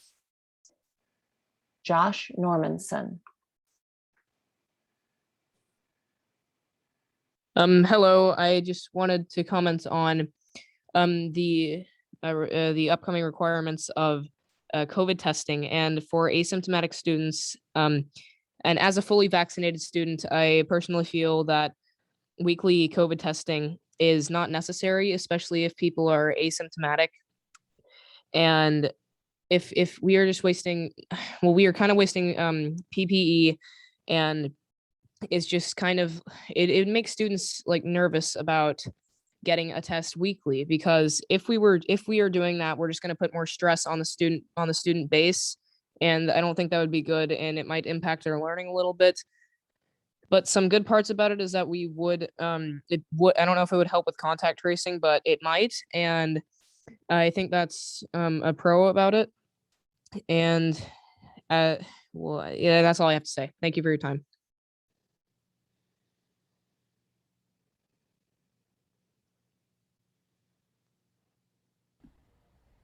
Thank you, Josh. Thank you. And thank you for staying under 2 minutes. Just want to remind everyone that it's now public comment on E5 is open to everyone. Please raise your hands. And we do have a 2-minute clock visible. Please keep your comments to 2 minutes or less. And our first comment is Veronica Jordan. Good evening, board. Thanks for taking my comment. First, I want to say thank you for some of the clarifications from Superintendent Trunell and Mr. Mazzara about the COVID plan. But I want to say that it's very distressing and perplexing to parents to see a document that has a whole bunch of things and then to attend a meeting where they're then revoked or said, well, never mind, we're going to pull that back. And I understand that you were collecting feedback, but it wasn't presented in a way that this was a working plan. It was presented in a way that appeared to be policy. And I do think we as parents need a document that we can refer to for what we need to do to be able to be in school safely. So we need a guiding document. And maybe that's different than what Superintendent Trunell looks like from EdCode. Because, for example, the parents at Cesar Chavez are really waiting for this meeting to happen so that we can get approval to get parent volunteers on campus as soon as possible, so that we can take care of our kids. And literally I'm waiting for that call tonight so that I can talk to our principal and do that. And if there isn't an action taken, then how do we know whether or not there is permission given or not? So we really do need a guiding document as parents that we can refer to understand, what do I do when my kid's sick? What do I do when my kid's sibling's sick? What can I do on campus to support the teachers and staff who are struggling so much? So please give us a guiding document for parents. Thank you.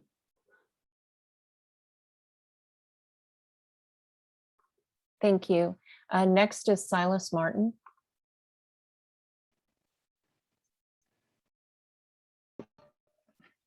We are living with a rapidly evolving understanding of this pandemic. Dr. Anthony Fauci, Chief Medical Advisor to President Biden, understands that we're living with a rapidly evolving understanding, as demonstrated in a recent interview with Dr. Sanjay Gupta on CNN, when Dr. Gupta stated, there was a study that came out of Israel about natural immunity. And basically the headline was that natural immunity provides a lot of protection, even better than vaccines alone.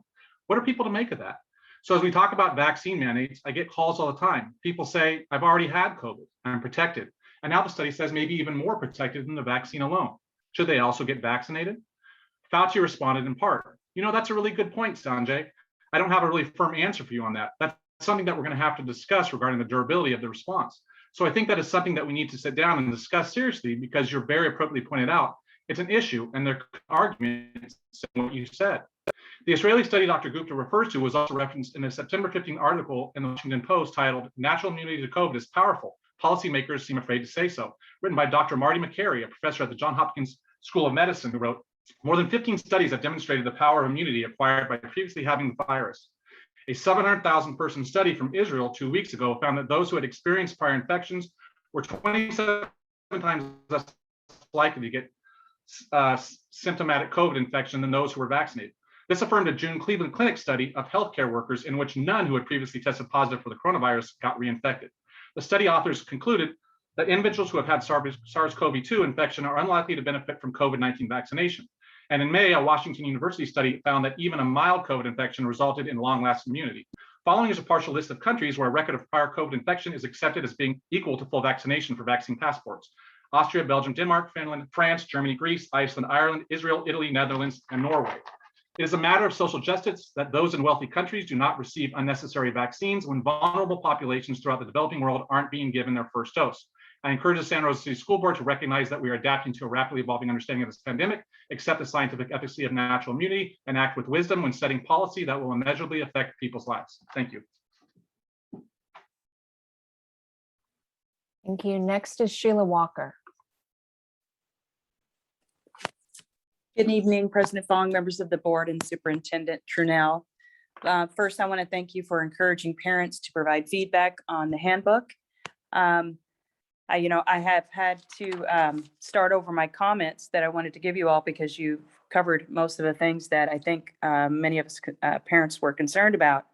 And I just want to add to the previous comment from Dr. Jordan is that there are parents all across this district who have lost sleep based on the document that was circulated late Friday evening.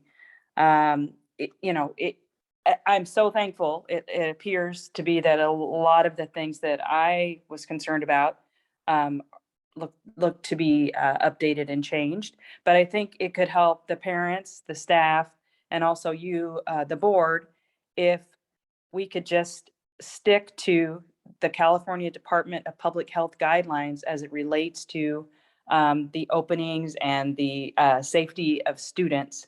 If we could just, I know there were some questions from the board, if we could just focus on that, had all of these other items, I mean, there were so many items on each page that I went through line by line, and they didn't even correlate to the California Department of Public Health. And, I don't work in the health environment, but I knew a lot of that even on my own from just following. So I want to just add that if you stick with the CDPH, it would be wise. I don't know if you're following AB 167 that was recently passed, but it will make the school district ineligible for attendance, even with independent study, and it goes back to September 1. And this is if you go over and above requirements of the CDPH. Thank you. Thank you. And thank you for staying under 2 minutes. Next is Liz Birch. Hi, good evening. I just wanted to say thank you for going through the details of this. And I mainly wanted to advocate for the idea that we do as much as we possibly can from the standpoint of the science. I know there's a lot of emotions. I know there's lots of concerns about things like children being afraid to get random tests, et cetera, et cetera. Personally, as parents, I feel like it's our responsibility to teach our children that getting a shot or taking a test or doing something is okay, and it's not going to be the end of the world, and it's all good. I just want to say, instead of focusing on personal choice, I think we really need to stop being apologists and just simply say, what does personal choice have to do with any of this? We're just trying to stay alive. We're just trying to keep our kids alive and help them have a life and be allowed to go to school.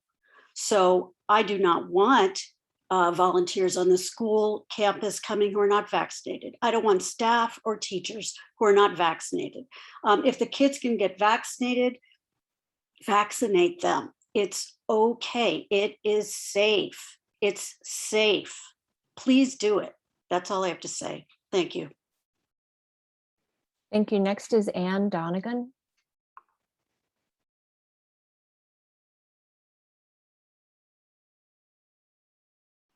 Ann, are you there? Sorry, thank you for the opportunity to speak. I'm using my wife's computer. So this is Jim Bergman. Thank you. Thank you. Thanks for the opportunity to speak. I have a student at Santa Rosa High School. I would like to see the district and each individual school site report on their websites the number of confirmed cases by date.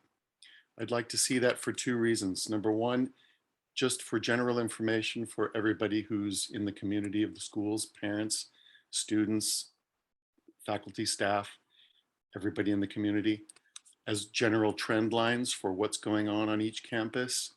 You know, what's happening. Are there more or less, or cases going up, going down? So first reason is just for general information, maybe in the form of a graph or a table that goes by date.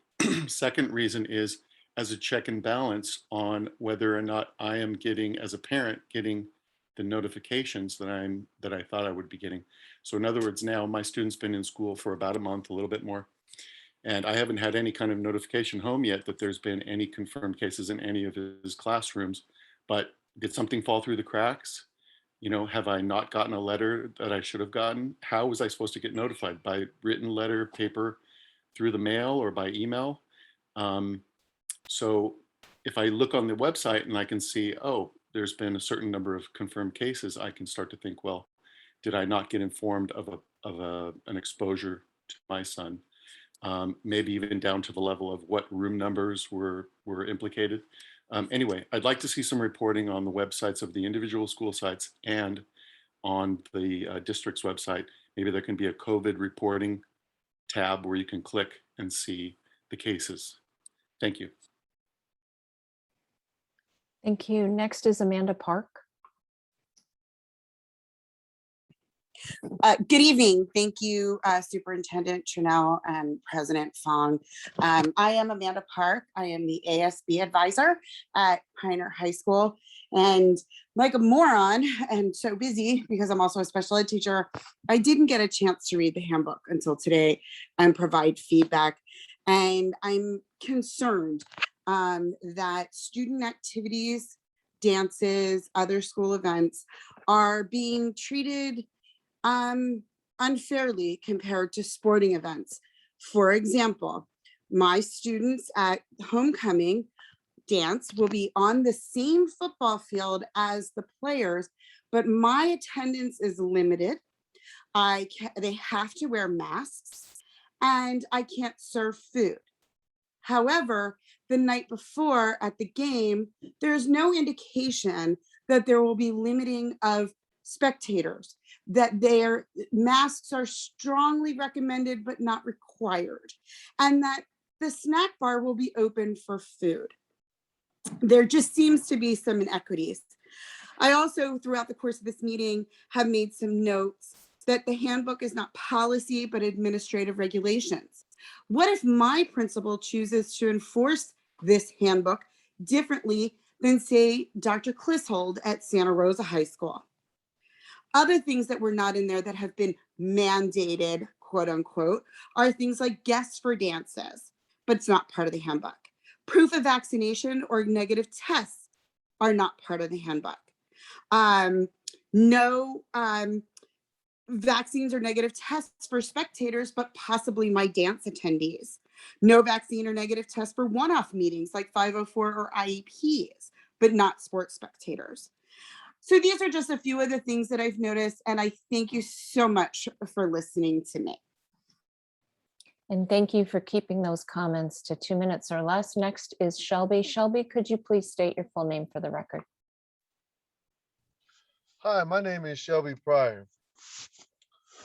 It appears in your expectations of implementing these COVID mandates by your shareholders, you didn't consider the fallout from the public.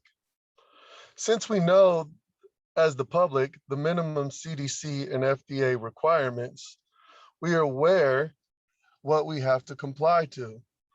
We also are aware of our religious exemptions that we hope that you find to be suitable and not question our religious rapport.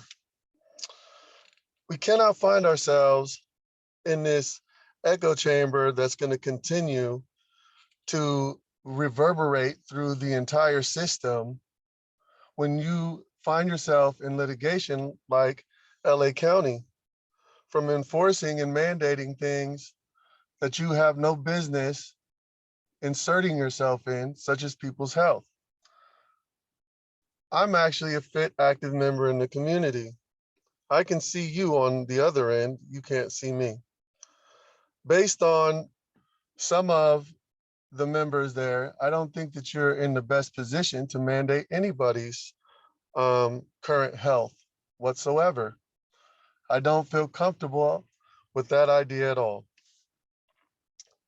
I don't want to have to go ahead and continue to quote numerous accounts of contradictory science.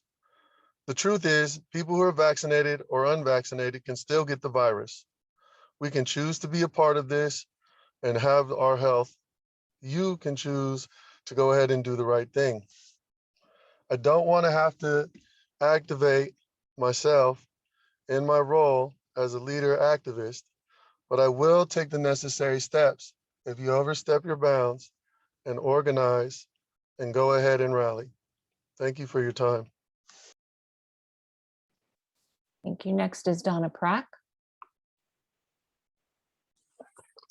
Hello, good evening. I was calling because I did read the COVID handbook, and I was just really concerned about the amount of, there's already a staff shortage, and with mandatory vaccines required, I'm just worried about even more of a bigger of a staff quitting because of it, even though, you know, I'm pro-vaccine. My kids that are old enough to get vaccinated have been vaccinated, as well as every member in our household. But I'm just worried that we can't get subs at our school. We have positions that haven't been filled yet. And if we haven't even allowed parents on campus to help, it's just, I just see all of these problems just circling and becoming more of a safety issue, and teachers that won't want to come back next year because they're already burnt out and it's only September. I'm hoping that for their mental health, for their that won't be enforced, because if you're going to enforce staff to be fully vaccinated, then you really should enforce the students to be fully vaccinated. That it just doesn't seem plausible that you would only allow one and not the other. And then how do you enforce that? Or how many kids leave the district, or how much staff is fired? So that's all I had to say. So have a good night. Thank you. And thank you everyone for keeping your comments to 2 minutes or less. Next is Clem Valenti 51. Could you please just confirm your name for the record, please?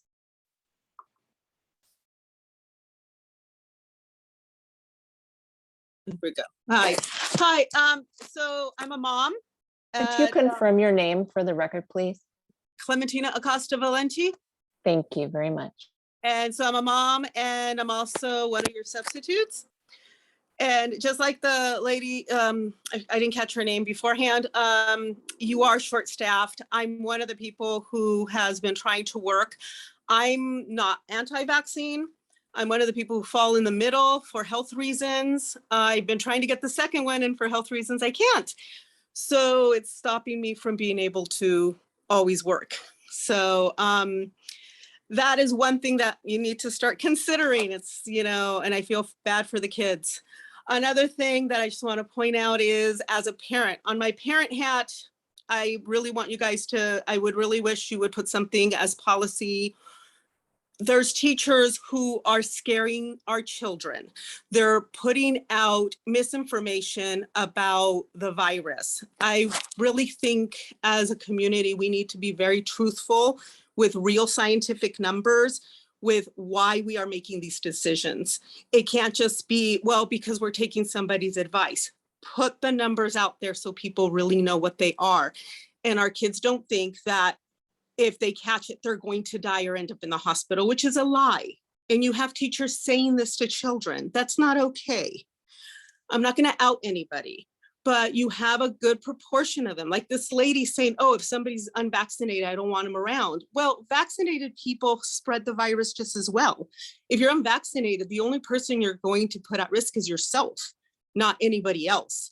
So that really needs to be something that has to happen, is that we really need to start informing ourselves and informing the public with real scientific data. And that is especially true because we're looking at a population of children that have 99.9% of a chance of recovering from this virus. I'm not saying that we should not be careful, but I am saying that we do need to educate everybody.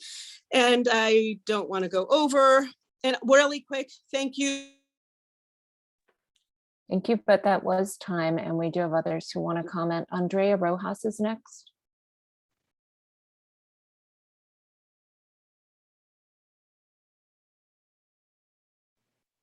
Andrea, are you there? Hi, yes. Good afternoon or good evening, board members and superintendent. Thank you for this presentation about the COVID handbook. It cleared a lot of things up for me. I'm a CCLA parent, and I'm here once again advocating for parent volunteers and asking that our board members approve this handbook so we can get parent volunteers on campus in a safely manner. Last year, parents were allowed to run non-instructional cohorts that allowed students to have a safe place on campus where they could log into their Zoom classes with stable internet connection, were kept on track and supervised by a caring parent volunteer. These parents were not vaccinated because there was no vaccine out yet. It's hard to process the fact that this school year, fully vaccinated and fingerprinted parents can't step our campus to help keep our children safe during lunch and recess and provide that supervision that unfortunately the district has not been able to provide. And I ask that please, if this document gets approved tonight, let's send a paper copy home because a lot of our parents are not on Parent Square. Thank you. Thank you. Next is Stacia Okura. Good evening, Superintendent Trinnell and School Board. I'm a parent at CCLA, and I'm calling in tonight because I had a lot of concerns about the COVID handbook that you sent out on Friday. I want to say thank you for taking public comments into account and making some key revisions to align with the public health guidance. In particular, removing the sibling quarantine language. One general comment that I have is that there's still much language about screening testing, but many students are quarantined and losing valuable classroom time right now because symptomatic testing is taking 4 to 5 days. So I'm here to ask you to please reassign those district resources that are working on the screening testing program and assign them to launch the symptomatic testing program ASAP. Just shift over to that program. That's really a barrier to keeping our children in school right now and getting them in person and getting valuable classroom time right now. And I really also just wanted to ask you to, in the handbook, emphasize a few key items to ensure that instructional time is maximized. The first one is emphasize that vaccinated students are exempt from quarantine and testing if they're exposed to COVID and they have no symptoms. This is really important right now, but it's going to be even more critical in a couple of months when all of our students are eligible for the vaccine. It's going to get so many more kids into the classroom if everybody knows that a vaccine will exempt them from quarantine if they have no symptoms and they've been exposed to COVID. Also, please emphasize that anyone who is tested positive for COVID is exempt from quarantine if they've had it in the last 90 days. And also, again, I'm just asking you to emphasize that, make it crystal clear who is eligible for modified quarantine, because in a lot of scenarios, they're eligible, but it's not stated in the handbook. Thank you. Thank you. Next is Karen Wagner. Hi, good evening. Can you hear me? Yes. Okay, great. Thank you. So I have some concerns regarding the modified quarantine, and specifically, you know, I have some information, and I'm not going to state the information, but other than, you know, a sibling, or I know that transmission in the home is ever, you know, moving, and you're asking people to trust what they're doing and following the guidelines in their own home. So that's a risk assessment right there that we're taking that. The other thing is that there was some wiggle in the fact that, like, when a sibling is, or a parent is positive, and then their siblings test, there's no specific times that state how many days they should test after the positive. What if they're testing too soon and they do have a negative, but they're really a positive, but we allow them back into a modified situation? Okay. I have children in my classroom who have medical necessity needs. Okay. I'm also a wife, a mother, a grandmother. I've been working for you guys for 18 years. We need to keep things safe. So the language needs to be a little bit more specific about, you know, because I think there's like a lot of different wiggle rooms, like, oh, you test 3 days, oh, you test 5 days, oh, you test 7 days. You know, what is it? And what is modified, and what risk are we taking to assure that families are really doing the thing at home that's proper? Thank you. Thank you. Next is Amy Jasmer Pastrick. Can you hear me? Yes. Hi, I am a community member, and I'm just on here to advocate for the, I think it was 77 unresponding and 11 unvaccinated employees. I don't think that it's right that we require people to be mandated to vaccinate, especially when we are going to lose these employees. I'm not against vaccinations. People in my household have been vaccinated. I think that it's a personal choice, and we should respect people's personal choices. But hearing everybody talk about how unsafe their children are at school absolutely breaks my heart. And if you guys mandate this, and I'm actually glad that SRTA got involved, you guys are going to lose lots of teachers that don't want to either tell you their personal choice if they did get vaccinated or not, or the teachers who are deciding not to get vaccinated. And also the people who help us, you know, they have a choice too to get vaccinated or not. I really hope that you guys consider this and think of our children and not listen to the nonsense of people that are putting fear into others. Thank you for listening to me. Thank you. Next is Jessica Hewitt. Hello. I just wanted several callers back. I had stated that probably the best policy is to follow the California Department of Health, and that's what I would advocate for as well. Instead of the district trying to sort of cobble together their own situation, let's follow what the state of California is doing. I think that's clear, and I think that is the best route to go. Thanks. Thank you. And thanks for keeping under that 2-minute timeline. And next is Motorola. If you could please state your name for the record. This is Gerald Stahl. I'm also a community member with a kid in school. I would recommend that you guys follow the health officials too, and not come up with your own overstepping bounds of your guys' plan to implement your guys' handbook and whatnot. I mean, there's a lot of people on here that are for vaccines. I'm sure everybody in the board meeting is for vaccines, but there's a lot of people that aren't, and we're not going to get a vaccine. We're not going to have our kids vaccinated. And what you guys are doing is causing a divide. I mean, I feel divided from you people, all of you guys on the board. I mean, there's nothing that I have in common with you guys. And it doesn't seem like you guys care.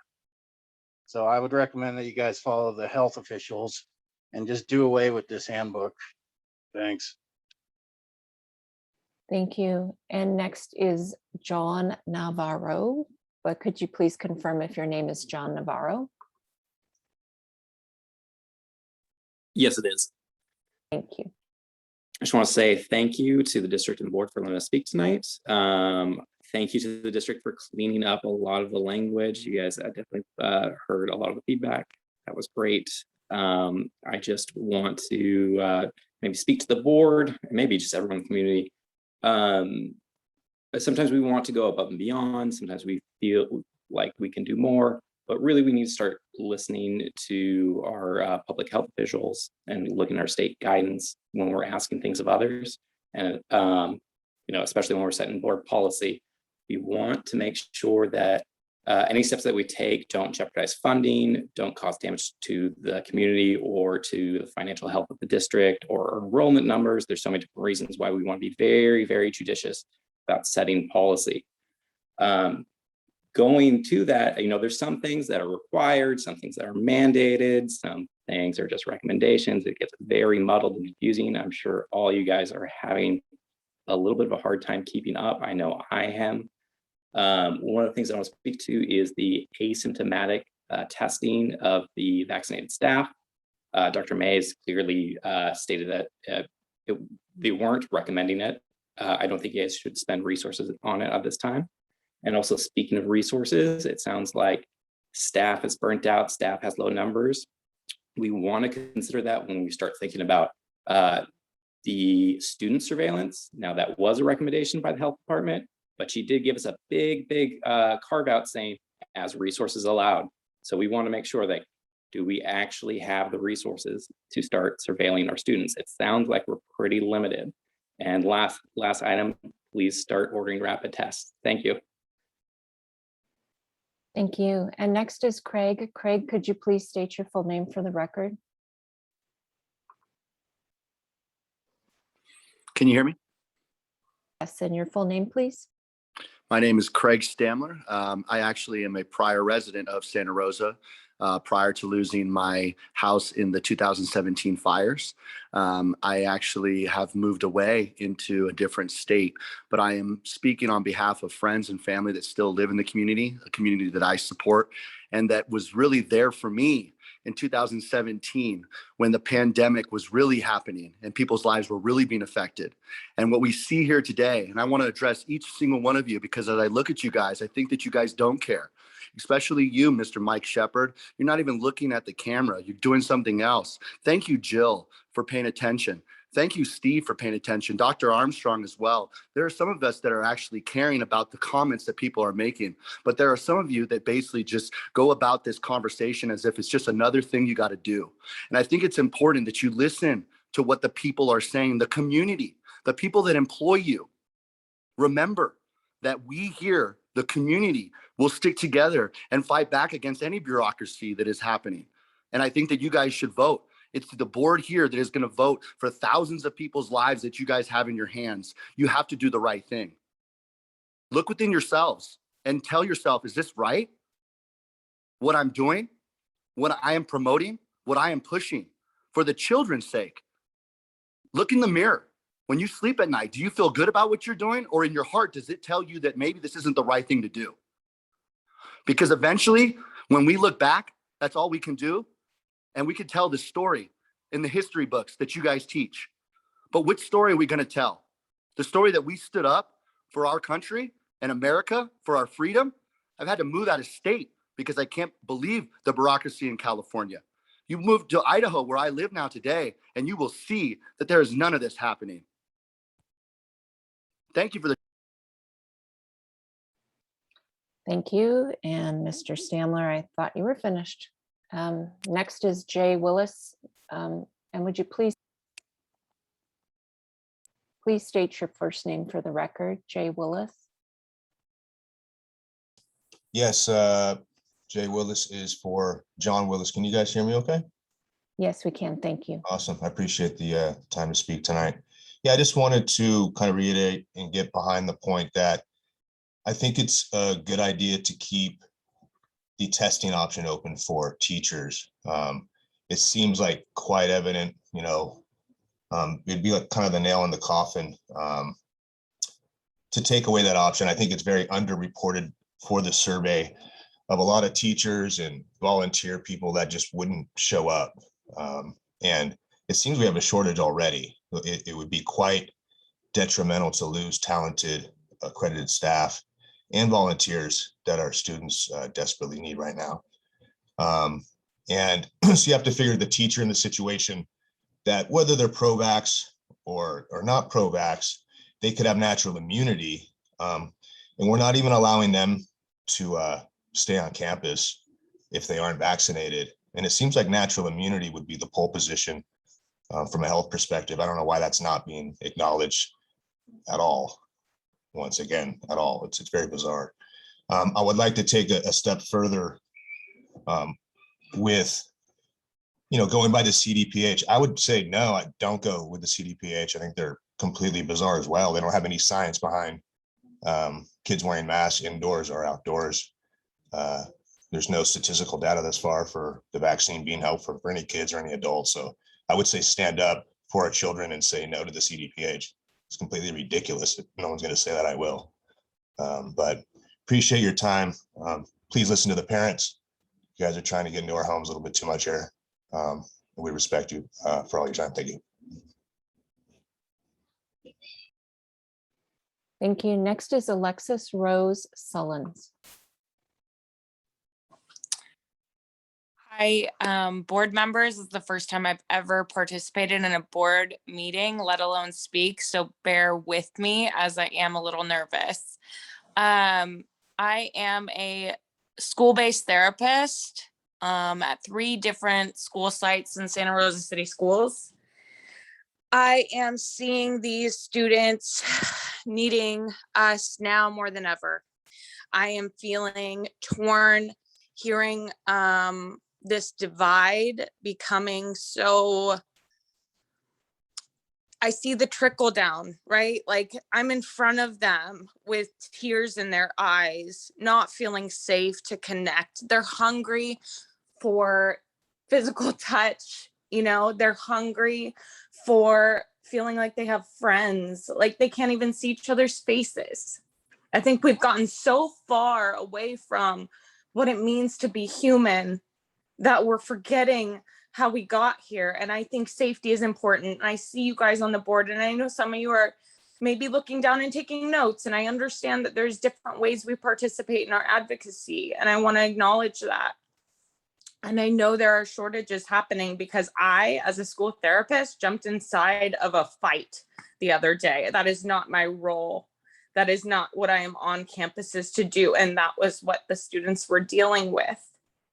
So there is a shortage. We don't have parents there. I took an antibody test the other day. There's other methods to prove immunity, to prove antibodies.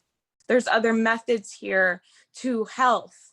And also health is multiple tracks. There's multiple versions of health. What makes up our health?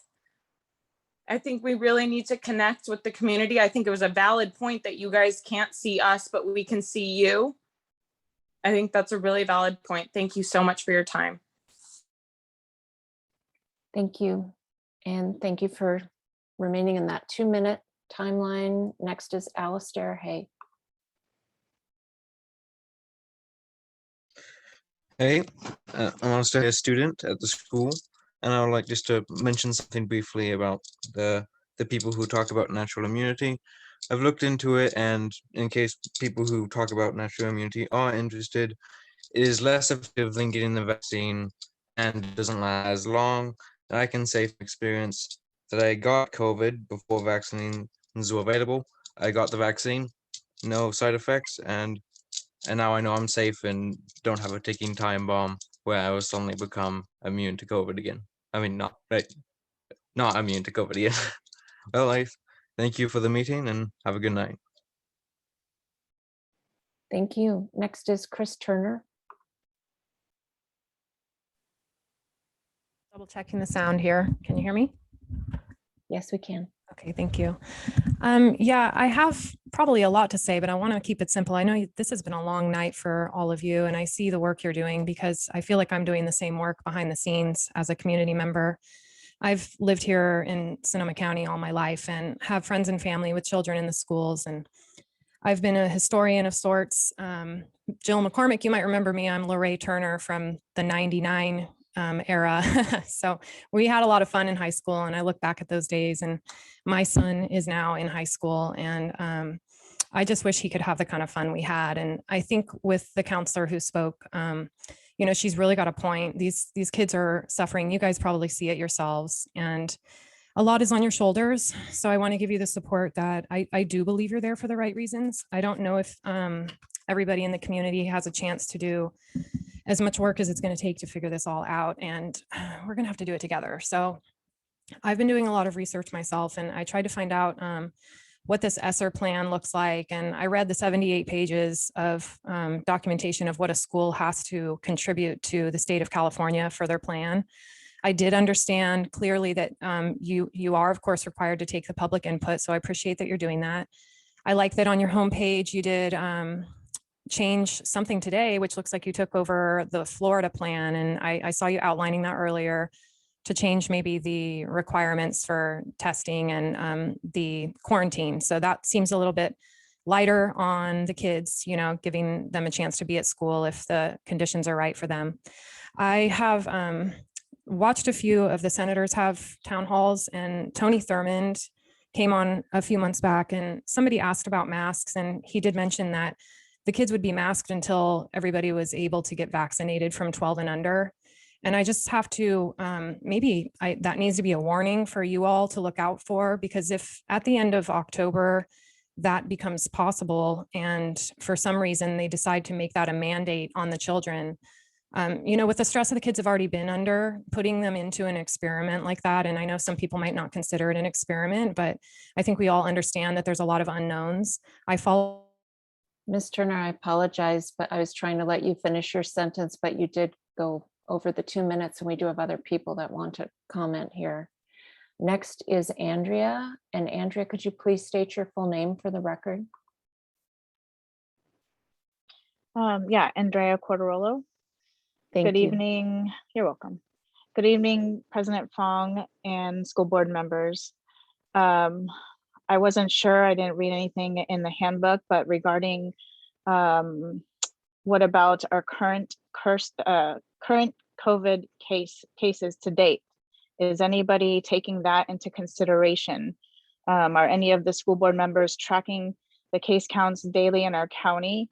I think that's pretty important to do, because that would be another reason why we wouldn't be testing asymptomatic students and wasting a lot of time and resources unnecessarily when our current cases are continuously going down, which they are every day. So I'm not sure if that's going to change anything, or if it would change the asymptomatic testing, but something to consider and to also keep an eye on every day. A few questions have come to mind regarding mandatory vaccinations for your staff and students. First, would this apply to those staff and students that have already contracted the virus? If so, why would you mandate the vaccine for them now that they have natural immunity, which is better than any vaccine? My friends that contracted the virus 9 months ago are still testing positive for the antibodies. Secondly, why would you want to mandate the vaccine on our children when they are low risk? I hope you all understand what you are doing by trying to mandate a vaccine that none of you have a medical background to accompany this mandate. Did you know that the main cause for hesitation in parents is the fear of serious side effects, in particular heart conditions that occur in 1 in 5,000 vaccinated male teenagers? Do we know of any children in our county that have died from or had any vaccine complications? Out of 67,000 COVID deaths in California, only 35 have been children. And this is the reason why the district wants to mandate the vaccine, or possibly mandate. Are you aware that no kids under the age of 18 have died from COVID in Sonoma County? Secondly, have you thought about these children that are epileptic or pose other medical reasons as to why the vaccine could be detrimental to their health? Is your district going to give an ultimatum? Sorry, but time is up, Ms. Cordello. Next is Danielle Miller.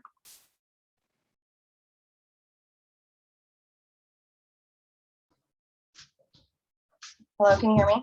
Yes, we can. Good evening. My name is Danielle Miller, and I've been a teacher for 18 years in this district. And this is my 13th year working in Santa Rosa City Schools. I'm a mother of 4 young children, and I'm a very passionate teacher. I love my job. And recently, SRTA has voted on this MOU that had said staff that were unvaccinated would be required to test regularly. Then on Friday evening, we received an email stating that new COVID policy update would be requiring all staff shall be vaccinated. Tonight, you're planning to vote on this requirement. I have chosen not to get this vaccine due to personal and medical and religious beliefs. Also note, I've had COVID and have recovered. I have natural immunity. Schools are not vehicles for massive outbreaks. Even if you are vaccinated, you can still spread and get COVID. The vaccine wasn't created to stop the spread. It was designed to reduce the symptoms. I believe what a person does with their body should be their choice. I'm not alone in this. There are several teachers across our district that also feel the same way. If you believe a person should have a personal choice about their body and consenting, not coercing a medical procedure, then you will vote no on this vaccine requirement. Our bodies are sacred to us. If this is given as a yes, it will greatly impact my livelihood and discriminate me against me for my religious and personal beliefs.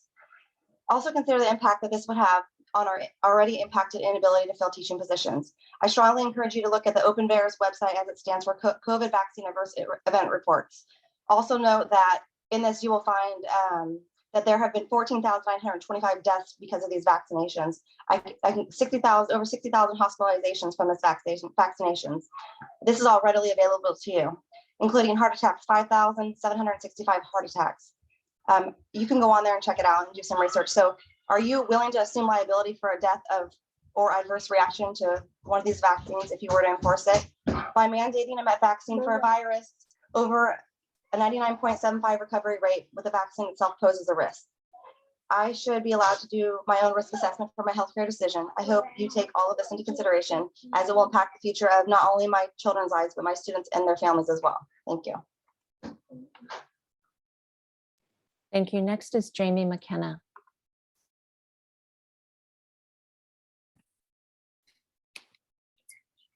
Can you guys hear me? Yes, we can. Okay. My name is Stephen Hunter, and Jamie's right here.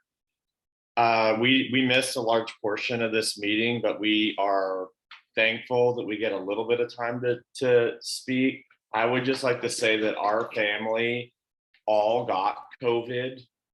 It sucked. The kids got it, hardly had any symptoms at all. The adults got it. Our extended family got it. And I mean, it's no joke, but we never felt that we had to go to the hospital, and we recovered. And then Kaiser sent us emails asking us to donate our plasma to help other people. They call it convalescent plasma. So we signed up to do that. So we basically were on a list to donate our blood to help other people. And I guess the reason that I'm saying this is that what we're going through in America right now is not science-based. This is basically trying to cause fear in people and making people division and making people paranoid. And Jamie, my wife here, is going to tell a story about what happened to our daughter when she went to school. Well, our daughter's in 2nd grade, and she was sent to the quarantine tent because she had a stomach ache. And I had a doctor's note for her because she already had the virus. She goes to school the next day and was sent back into that quarantine tent. It was humiliating for her. She's only had 6 months of kindergarten, and now she's like getting looked upon and fearful of like being in school, what her teacher says. And even the doctor, our physician, has to be careful about what she writes in the letter, because it's written in a way that even though we know that she has antibodies, she can't write that. So she just has to write, our daughter's name, I'm not going to use her name, is well enough to go to school. It's all these workarounds just because this is so ridiculous. The antibodies, if you have antibodies to the virus, that is the gold standard for determining if somebody has immunity. It's not. Thank you very much, Mr. Hunter, but you have gone over the 2 minutes. And President Fong, it looks like everybody who had their hands raised who wanted to comment did get to make their one comment. So there are no more hands raised that have not had a chance to speak. Thank you. Thank you very much.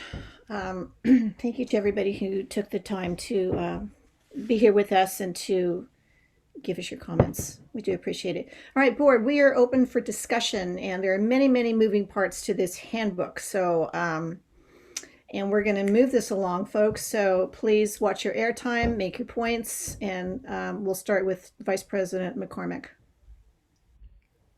Thank you, President Fong.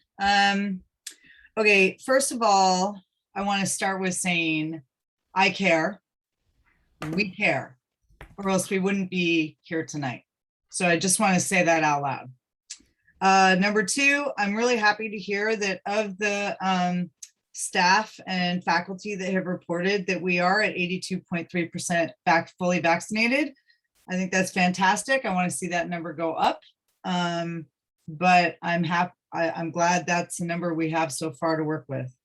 I also want to say that I appreciate so much that Superintendent Trunell and her staff set us up for that study session last week, along with publishing of this draft of the handbook, getting the feedback from our stakeholders, because it's really allowing us to continue to vet this process and this document and our plan going forward as a district, because this is very difficult work for us to navigate.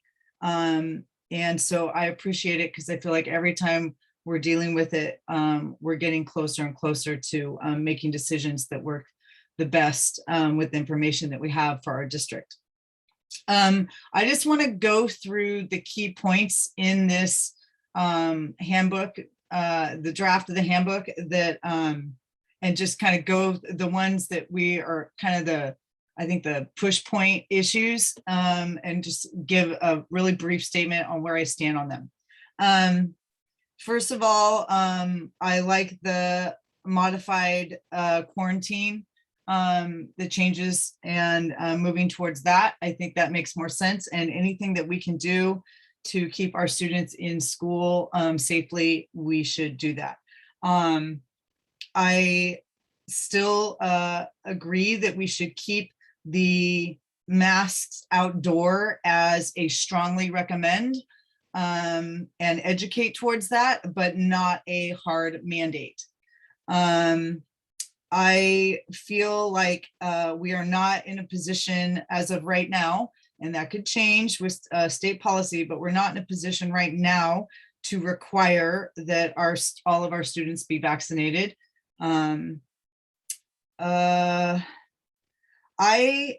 Okay, this one's a real hot topic. As far as mandating a vaccine requirement for staff, I want to say that I'm strongly in support of that. I think that would set us up for the safest situation possible, and that our staff are working with the public and the children of our community. Those who are 12 and under do not even have the option to get vaccinated if they want to right now. However, I am not comfortable voting on that decision tonight. I think that we need to do more work and collaborate with our stakeholders and improve our timing and process around improving MOUs, conversations with our unions, and more conversations with community, and collecting data on that before we move towards that. So I personally strongly think that this is a direction we should go. And I think a lot of school districts are going that way. But I am not prepared to vote on that this evening. I think we need more work on that process. I think we need to get volunteers back on campus, and I think they should be mandated to be fully vaccinated if they want to volunteer. I'm not sure where I fall yet on student testing. I think some sort of percentage work based on our current cases in the county that our health officials recommended last week might be a good approach. But I'm not in support of us regularly testing or randomly testing asymptomatic students or staff that are fully vaccinated. I don't think we should be testing them. Now, if they have symptoms, we should be testing them. I think that's it. Thank you. All right. So Trustee Beer, did you have your hand up? I don't know if I had my hand up, but I would like to comment on some things. Can you guys see me with my camera on? You're pretty broken I'll up. turn it off. Can you guys hear? So Trustee Beer, Is that any better? no. So what I want you to do is I want you to type it in the chat for us and we will read it out loud, okay? I can put it. Will you put it in the chat and we'll read it out loud? Okay. And we will come back to you when we read your comments. Sorry, we're going to take care of your computer. So we'll wait for that. We'll come back to you. Other board members, Clerk Flores. I'll keep it very brief. I just want to say that I also feel a little bit uncomfortable voting on this particular issue tonight. I think we have a lot of edits to do. We have a lot of feedback from our community, from our board members, from our students, teachers, and everyone. And I just, I'm not feeling completely comfortable in voting on this action item for tonight. That's my comment. Thank you. So let me just ask you, Director Flores, what would it take for you to feel comfortable to do that? I would like to move this as a discussion item, right? And then bring it back to incorporate all the information that we heard tonight and have it ready for, action the next time around. Superintendent Trinnell, how would that affect our district?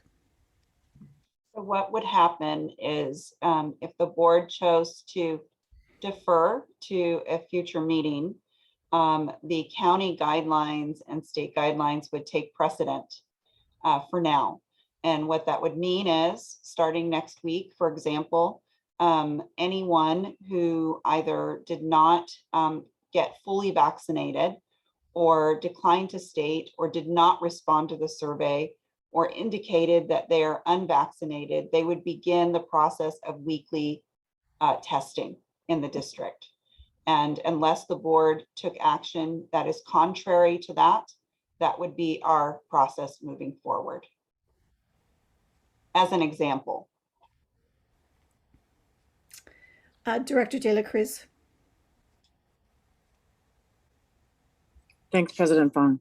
I'm really grateful to staff for their work, specifically around gathering the data around folks who have reported their vaccination status. And I want to say so many thanks to the staff who are doing so much incredible work for and with our kids right now and for and with our families right now, to have taken time to meet this deadline, which I know came up really fast, is really meaningful to the faith and the trust that people have in our district and its safety.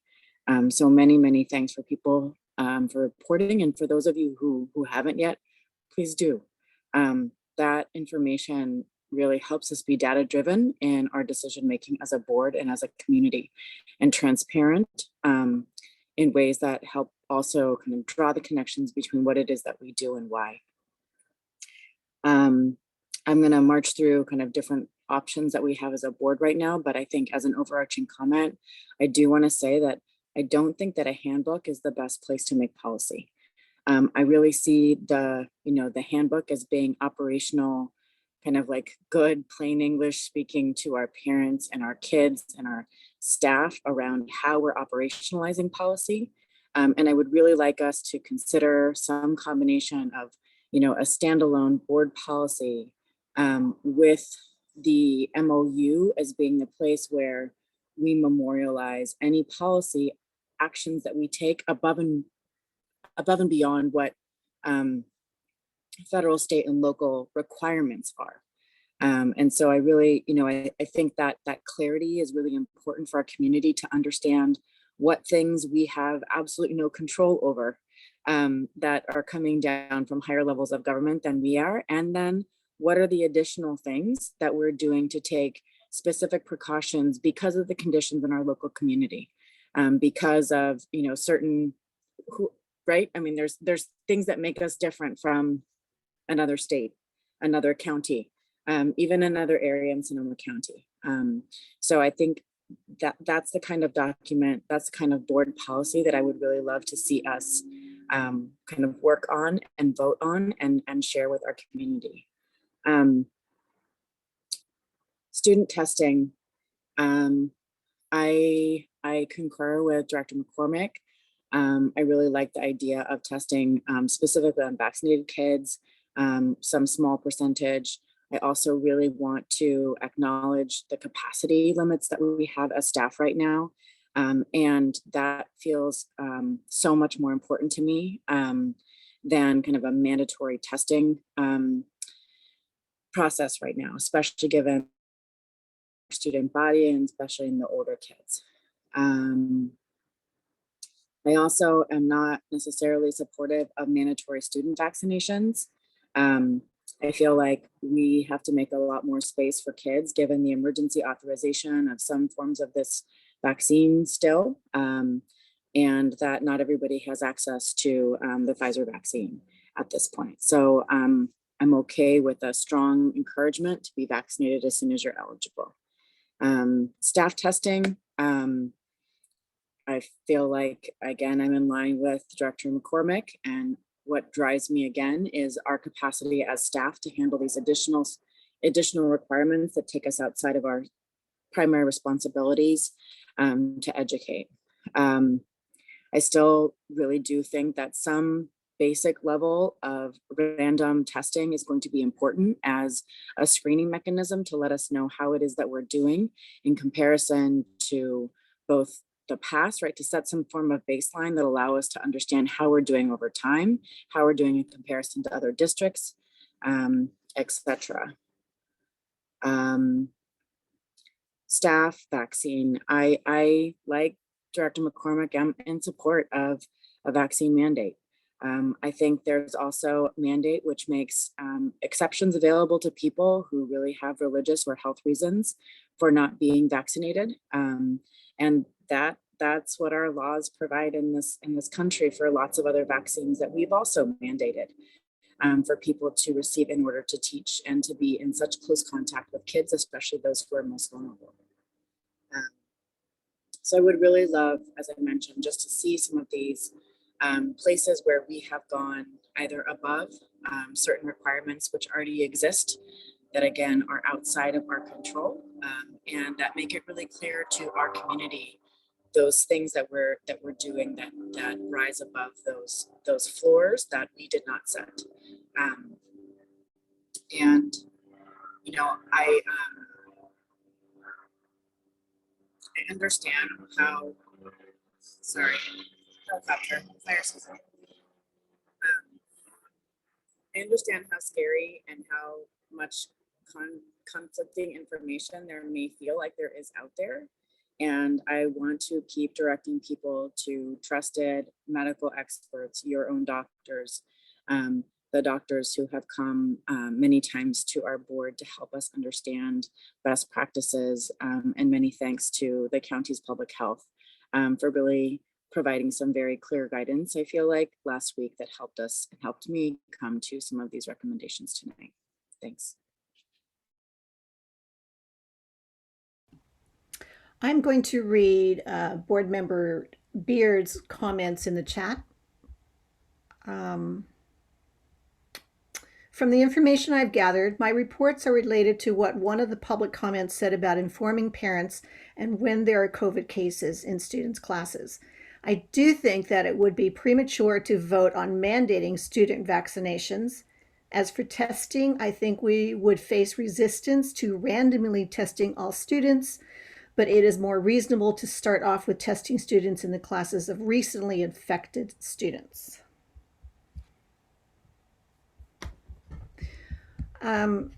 And Director Beard, you can also keep adding in the chat and I will keep looking for that. Director Manieri. I think Director Sheffield was first. That's okay. We are just going to call on you. Okay.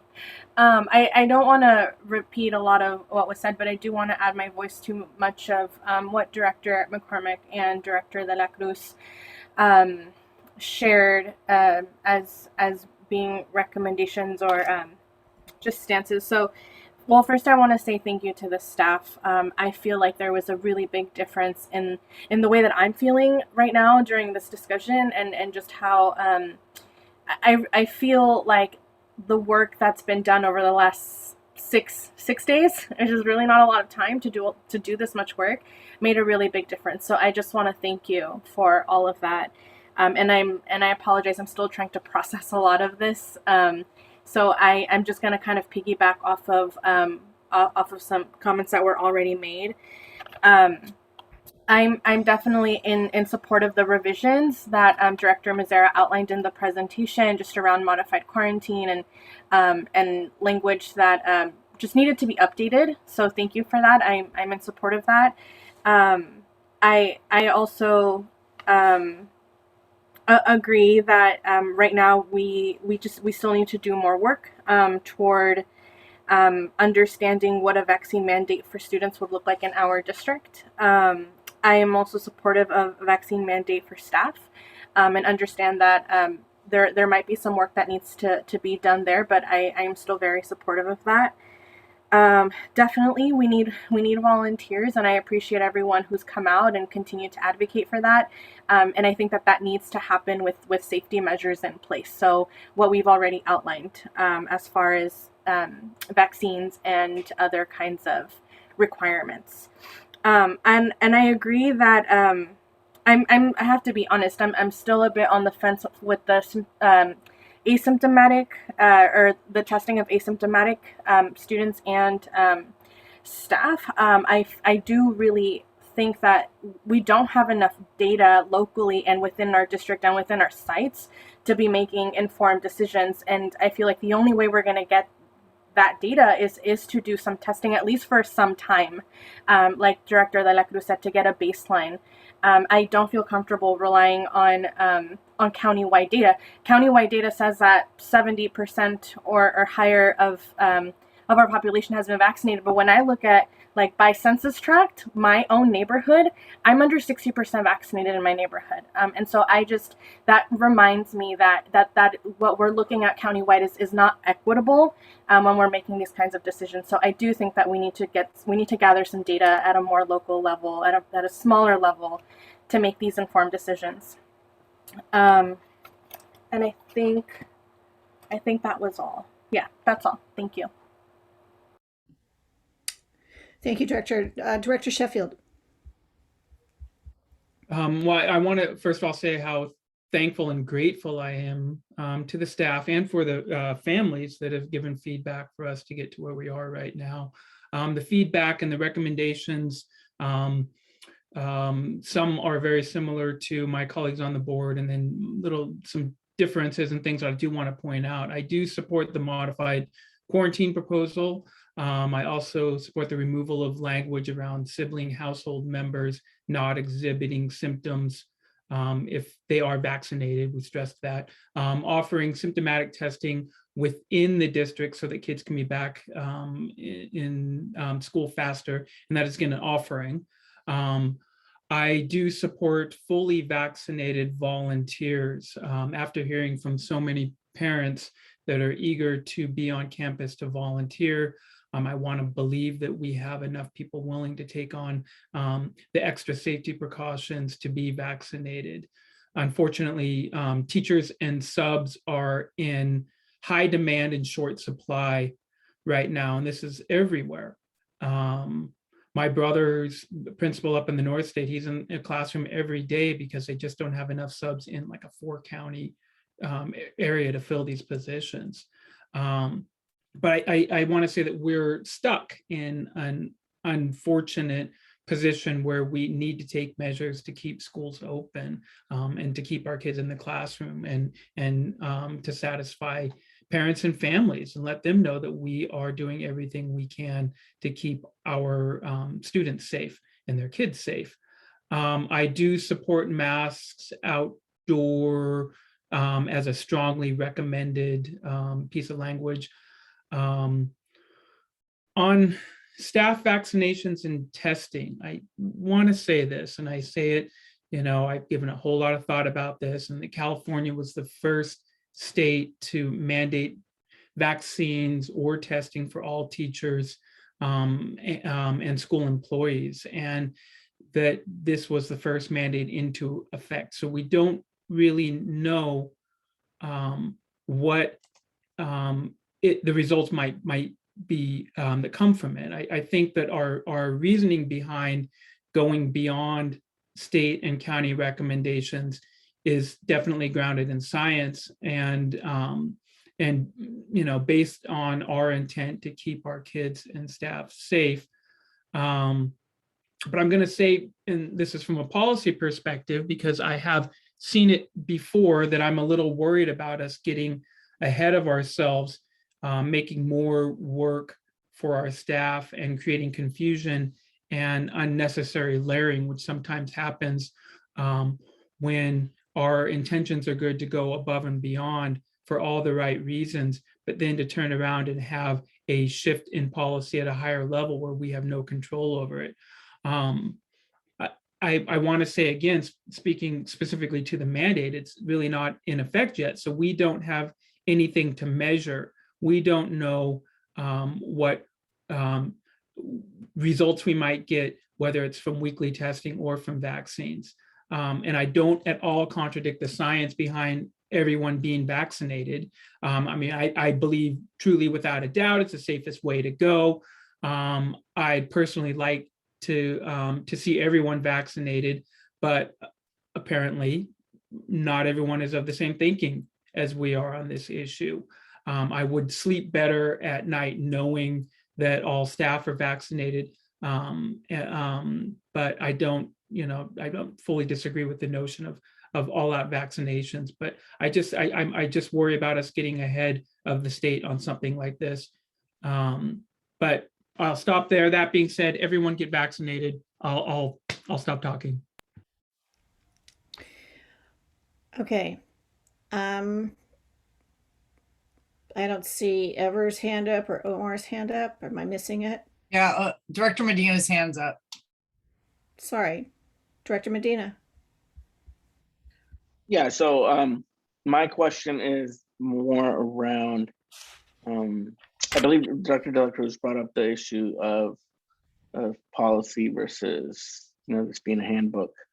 And I'm curious as to how much of what's in this handbook can be done without like the board voting on it. I think, with everything that I'm very supportive of a vaccine mandate, but I wouldn't be supportive of voting on something like that today because I'd like to work with our staff in having more conversation around that issue, especially in light of the cease and desist that you mentioned, Superintendent Trinnell. But I'm wondering, one thing that I'd really like to see is parent volunteers getting back into schools, if they're vaccinated and that. So I'm wondering how much of this can be implemented without the board having to vote on this tonight. Because I think most of it can be implemented, but I just kind of want to get that confirmation. Board President Fong, would you like me to respond? Yes, please. Thank you. I'm sorry. Oh. Thank you, and I appreciate that, Director Medina, and I'll also invite Mr. Mazzara. The majority of what's in the handbook is really something that we can move forward with based on your blessing tonight. And we ask for that because of the financial connections to this work as well. And the board could decide to remove or to table language in the handbook. To the broader question around policy, I think for points that were made earlier, in a typical situation, we would bring forward policy in a different cadence. And because there are so many quickly moving parts, guidance is really our friend in how we help others to know what we're doing, as well as keep track of what we're doing in real time. So what we would do in this case is decisions that are made, we would look to inform policy to bring forward to you, which then stands in sort of as a strong position unless policy is then adjusted later. There are several steps, as you know, to changing policy or updating policy in itself. So this was the quickest way and the most efficient way right now that we can move forward because of certain timelines that we are under. But certainly under this circumstance and future, we would look to policy first. So to follow up, I guess, are there any consequences for us taking no action on this? I feel like from what I hear from a lot of the board is that most of this is great overall. You know, there's been a lot of good work done by staff on this. A lot of this work we mostly agree with. I think a lot of what I've heard from the board is that we're mostly supportive of a vaccine mandate for staff, but I think people are hesitant to vote on that today. But everything else, hey, is that something that y'all could just go ahead and implement, or are there any adverse consequences to us not taking any action on that? I'll have Mr. Mazzara weigh in. We are ready and able to implement the law around non-vaccinated workers having to be tested weekly. That is the only requirement that's currently listed. Everything else are recommendations that we could, of course, always come back to depending on the case rates and a number of other factors. But beginning the week of the 27th, we will begin testing unresponded questionnaires or people that have declared their unvaccinated status. They will have to participate in our already existing Monday and Wednesday testing procedures. So we have everything we need to move forward with that and meet the law. Thank you. Allegra, I see your hand, but I'm going to comment first. As Director Medina has kind of summed up, people are kind of on the same page in terms of board members. I just want to reiterate that we do need that baseline testing. I agree, but let's try to do it as limited as we possibly can for both staff and students. Being transparent with the COVID cases per school for baseline, and so public knows, and some kind of dashboard or however we're reporting that would be very informational and transparent for our community. The teacher who was a student activities leader with a lot of questions she had about what was going on with athletics, and Executive Director Mazzara, you're nodding your head. Sounds like you're going to be working on that with her. Okay. And I'm going to say to my colleagues is that I am actually not in favor of a mandate for staff to be vaccinated. We have a really high rate of vaccinations. People are passionate. You know, everyone's quoting science and everyone's got seemingly different science. And I think that Swiss cheese model of masking and testing weekly will have to do it for us at this point. So I will stand on that. And I agree with my colleagues on everything else. Director De La Cruz. Yeah, I guess I'm just in this procedural space still where I would love to be able to say, yeah, bring vaccinated volunteers on campus tonight. And can we bring back a clean version of this plan that makes a lot of the amendments that we heard presented tonight, but we haven't seen in the document? And then is there any way that we could get just a kind of a clean policy document that I was suggesting that just has that federal mandates, state mandates, local mandates, and, you know, the Santa Rosa City Schools Board cherries on top? Yes. Let's be really clear about the Superintendent Trunell, would you just give back to the board what you heard we agreed on so far, kind of a virtual cleaned up document? So what I heard is, thank you, President Fong. What I heard is that there would be a request to bring back the handbook with the appropriate corrections that we have discussed, and bring that forward as truly a handbook, not policy.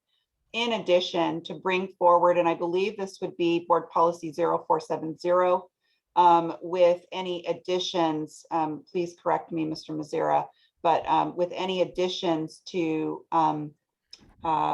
recommendations for stratification of guidance that we would build into the policy based on local or state guidance, with a position by the board that would stand for now and future. So this would be including a strong recommendation for masking outdoors, not mandated, correct? Correct. So if I go, yes.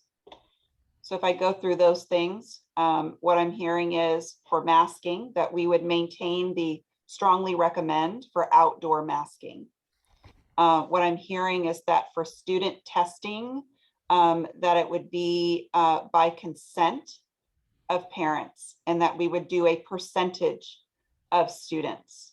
I think where, and I also believe that the board's position right now, based on conversation, is that you would not mandate student vaccinations in order to be in school.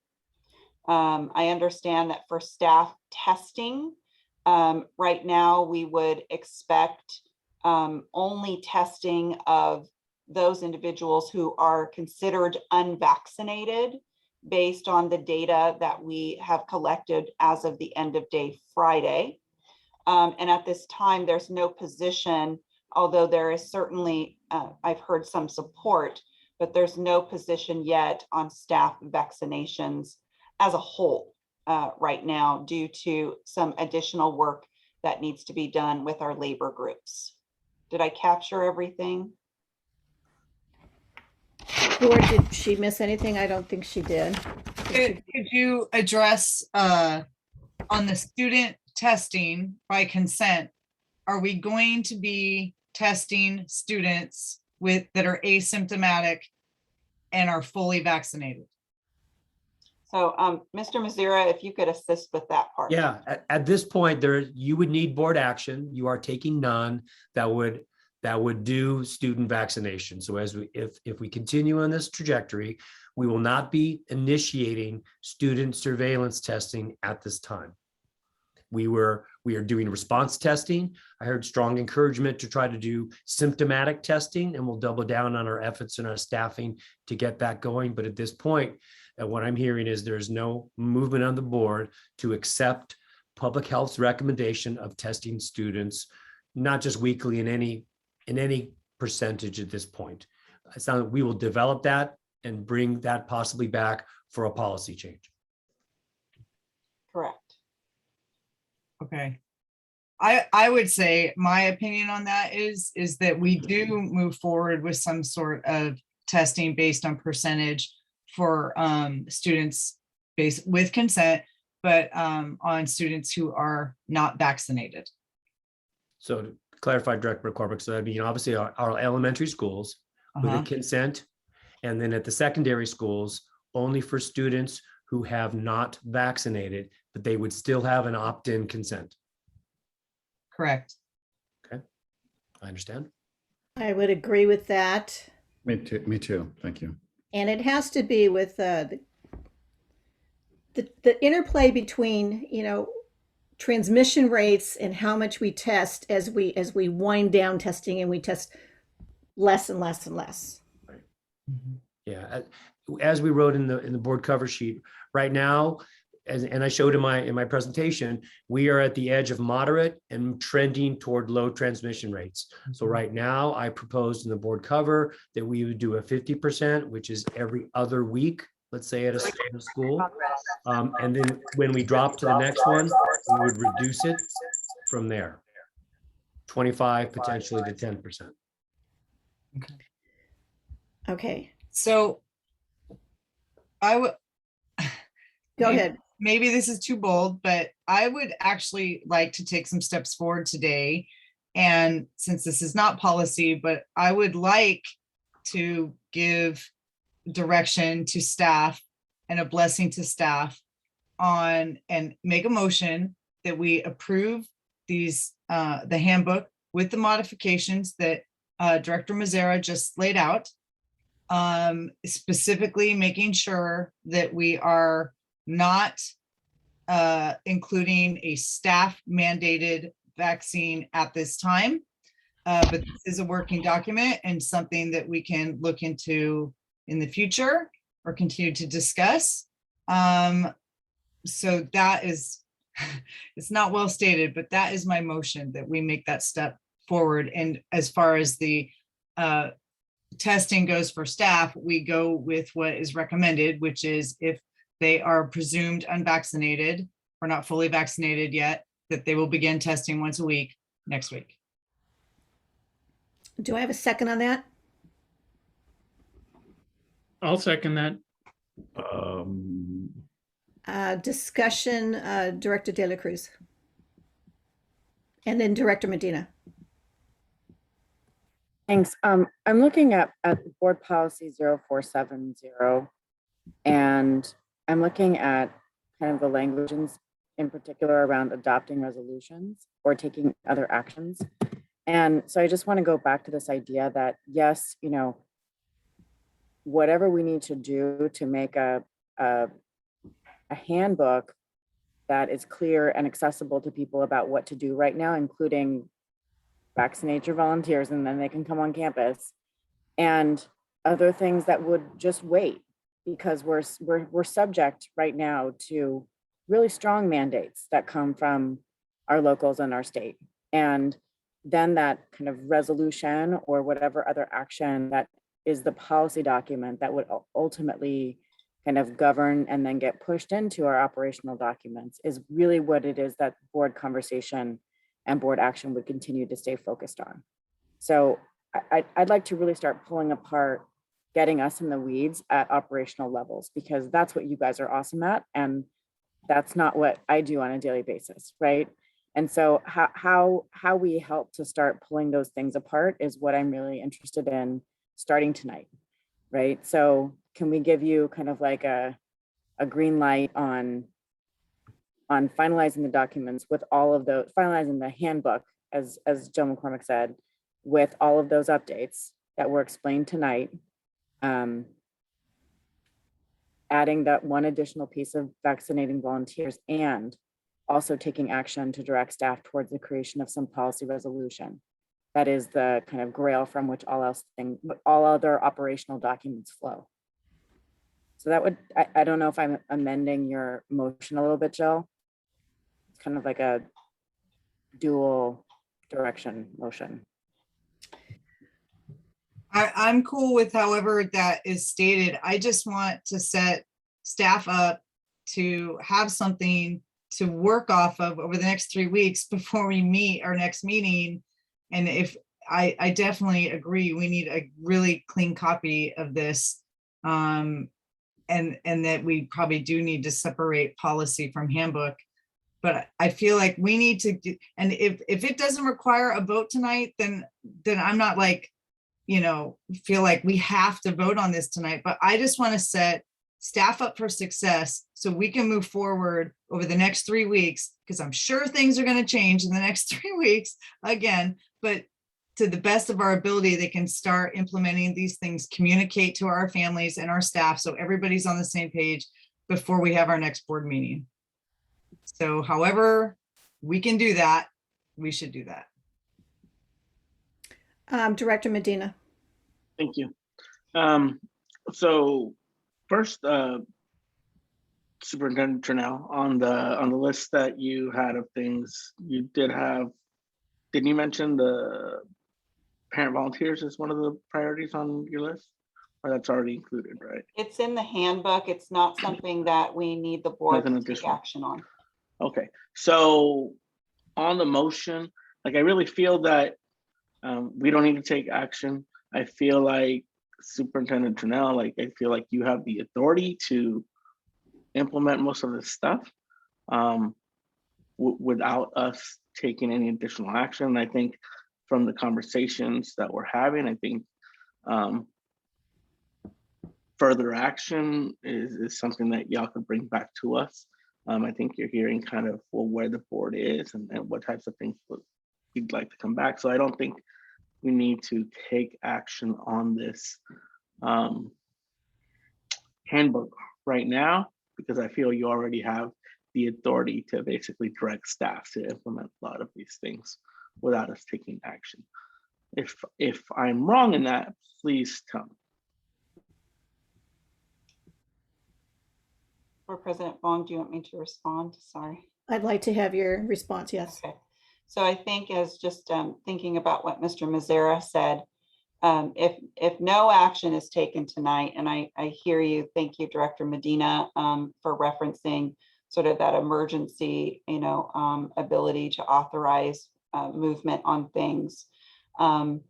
However, if the board takes no action tonight, for example, I could give authority, I guess, for student testing to begin in the way that Mr. Mazzara had described and is also written with parent consent, right, for those who are unvaccinated. My preference would be to make sure that we're all on the same page with this, because we are talking about how we serve.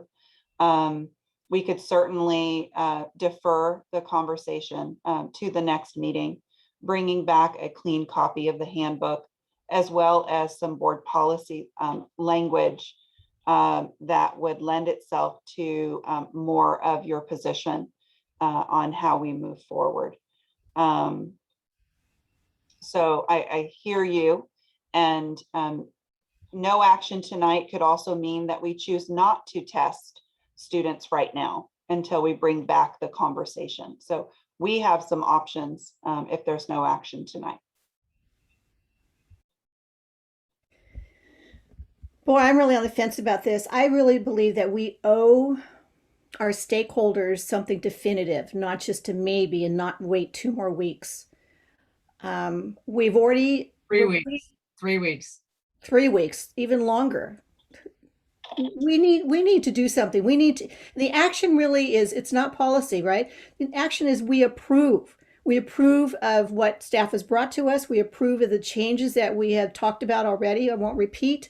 And so that, our stakeholders have, it is a handbook. They can refer to it. It isn't those long policies from all the health departments that people have to wade through. So I believe we need to take some action on this tonight with the changes we talked about, and tabling the vaccine for the mandate for the for staff, for teachers anyway, for anybody, staff. So I'm going to go back to that original motion. Vice President McCormick, I think you said yes, approve, but take out the staff mandated vaccination.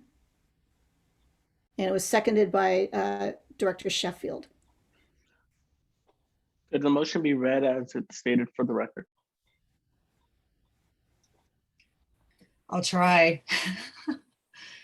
So the motion was to approve the handbook with the modifications that we've stated. Do you want me to state the modifications? I was more looking at what does the, or do you know whoever's recording the motion, what do they have written down? So do you want, so should we have Adina read what the motion is, or? And then just to add complexity to this, are we including my direction to staff to develop a policy document instead of a guidance document in your motion? Are you accepting my friendly amendment? Yes, I accept that friendly amendment. President Fong, would you like me to read what I have notated for the motion? I think Yes, please. Okay, I got this. Just a point of order. I think Ed would have to accept the friendly amendment. Okay. I mean, Director Sheffield. All right. So I accept the friendly amendment. so go ahead, Adina. So what I have is we've approved the updated COVID handbook with the suggested modifications, including no staff mandated vaccination.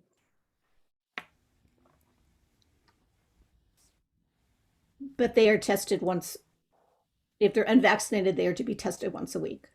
Okay, thank you. But that's pursuant to county order, right? So that's what I'm talking about, is like, there are things that are already in place that we actually don't even have the ability to vote on, right? And so like, that's where I'm trying to get really clear on like, what we're voting on, what we have the authority to vote on is only the additional things that we're doing that aren't already included in a mandate. Right. And so that's the policy document that I'm talking about. Okay. Okay, Trustee Medina, was that sufficient? If I'm honest, I'm unclear on the motion. Director. Sorry, can I make a, I don't know if this will make it easier or worse, but can I make a recommendation that I don't even know if I can do this. Can I make a recommendation that the motion be withdrawn and we just direct, I don't know if it has to be an action, but we direct the superintendent and the superintendent to we talked about the no testing for asymptomatic and vaccinated students, right? Like that was something that we were going to vote on. And then and then the policy document versus the operational document. I think those are, if I'm clear, those are the only two things that we're really talking about here. Allowing volunteers that need And allowing to be volunteers. vaccinated. Thank you. Like those are the only three, that's what we're talking about. No, also outdoor masking. But that's already in the current the handbook that is being presented to us today is the strong recommendation, which it doesn't sound like we're changing anything. And then the staff mandated vaccination, which is the default being county health. Right. Correct. So you were saying it would be Stephanie, say it again, what it was? To direct instead of approve the motion. Like I would withdraw the motion and then can we just direct that, or do we need the motion and a vote? I'm frankly not clear about why we just can't approve the handbook with the changes. That's all staff is asking. President Fong, may I? Yes. I think Mr. Mazzara has some information that he can share that will assist us in making this more clear. Thank you, Superintendent Trudeau. I've summarized this as I've been hearing things, taking what was originally in our cover sheet and modifying it. Director McCormick, I think I've put into this phrase and captured what you guys are discussing. You're discussing screening testing by parent consent shall occur of all unvaccinated students in the classroom setting at a frequency determined in consultation with Sonoma Department of Health Services. The recommendations are diminishing percentage of student population 150, 25, 10 as determined by rates.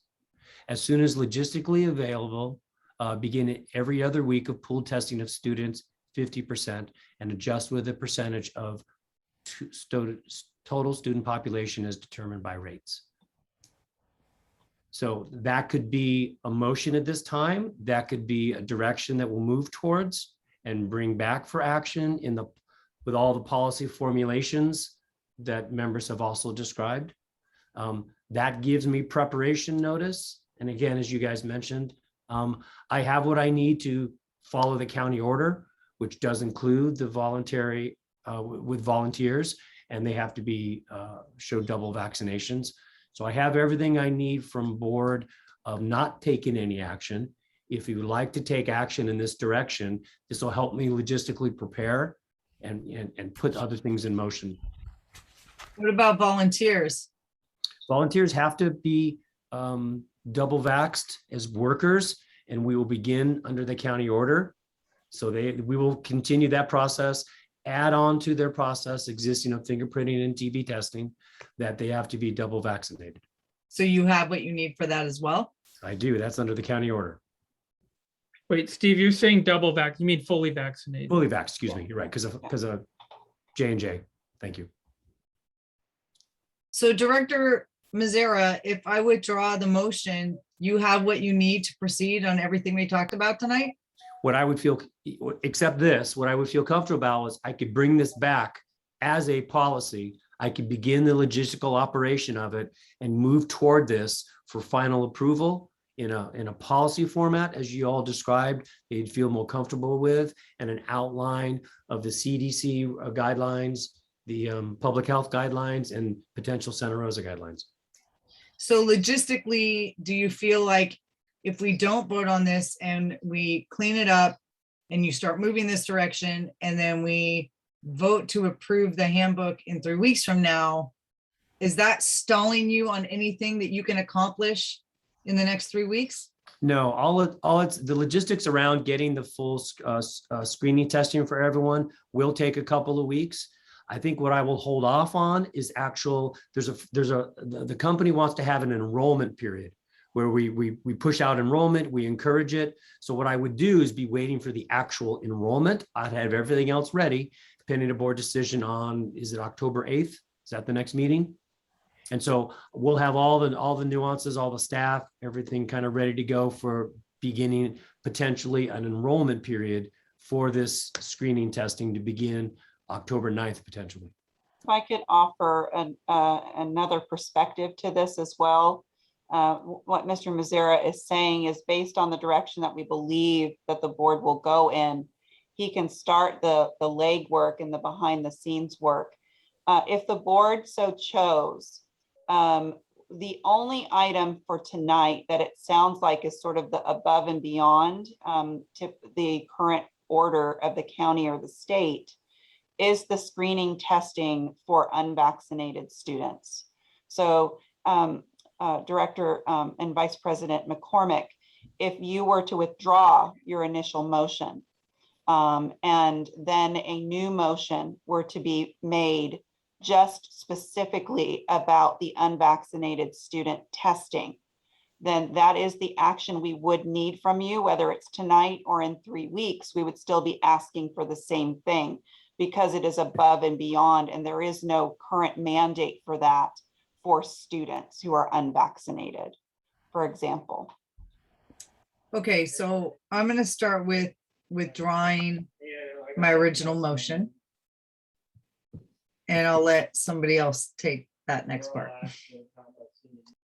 Superintendent Trinnell, above and beyond also is all staff will be fully vaccinated, or is that already off the table? Did we already say that? I believed that you had removed that from the discussion for now because it sounds like there's more discussion that you want to have and a little bit more time to work with labor groups around that. Yeah, I just want to urge us to do something to prove this because we owe it to our stakeholders to have something definitive and not just wait 3 weeks. All right, I want to entertain a motion. So, but I don't think that this board needs to approve an operational document implementing mandates that are not ours, that don't go above and beyond. So like, if we just have whatever, right? And so I think Director Mazzara has been pretty clear in telling us the only thing that goes above and beyond county mandates is the surveillance, or sorry, the screening testing. Correct. And so if we can vote on that, where I know I'm being a nitpicky pain in the butt right now, but that's what requires board action. The rest of it is just operationalizing mandates that are not even in our jurisdiction. So just what goes above and beyond those mandates, which does fall in our jurisdiction, is what we have to vote on tonight, right? And it's not necessarily approving an operational document, it's giving our staff the direction around those above and beyond actions. So okay, how do we make, okay, here's what I'm concerned about. How do we make clear, and can we clearly say tonight that this is what we're standing behind? We're standing behind our staff in this document that they can use with our stakeholders, except for part whatever and part whatever. That's what we need to convey to people. And Superintendent Trunnell, that will be up to you then to convey to people that the board did not approve this tonight because it really wasn't theirs to approve in a way, because it was operational, that's yours, and that we will be looking at policy and we'll bring that back in 3 weeks.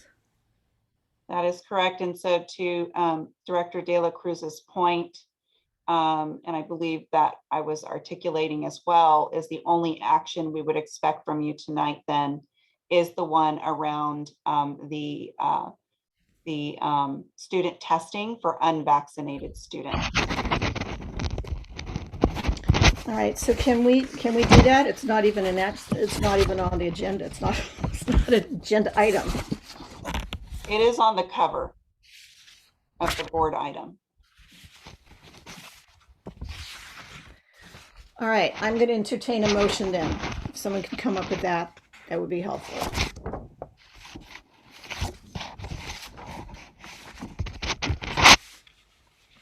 So I guess do we need a motion? Like, do we need to do that? Can the superintendent just, can she use her authority to move forward with that directive? Do we need action? Certainly, I could yield to, if that is the board's pleasure. We can certainly move forward in that vein. All right, so judging from what people are saying, it sounds like that's the way we want to go. That you have the handbook with the modifications that we have indicated, that you are going to be bringing back to us policy around student asymptomatic testing.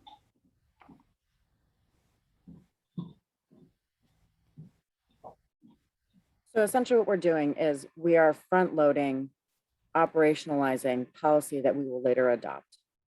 It's not perfect, right? And it's again, trying to pull apart those places which are within our jurisdiction. So I think even if we were to, approve, because I do think we have a Brown Act issue, what was agendized tonight was approval of the handbook. I think we could say this is the last time we need to approve an operational document, and we will approve the operational document tonight with also additional direction to move forward into a policy document and leave operations to staff from here on out. So let me repeat that. Is that a motion? Yeah. My understanding you that we move forward with action item 5, the updated COVID handbook with what we indicated, and that we are directing staff to come back with policy on what we discussed. Is that what you're indicating? That would be my motion. And the 2 policy items that I think we need to approve that would already be operationalized in this handbook would be student screening, which is already in the handbook. And what is not in the handbook is vaccine mandate for staff. And so we wouldn't be able to put that in the handbook now because we don't have a policy.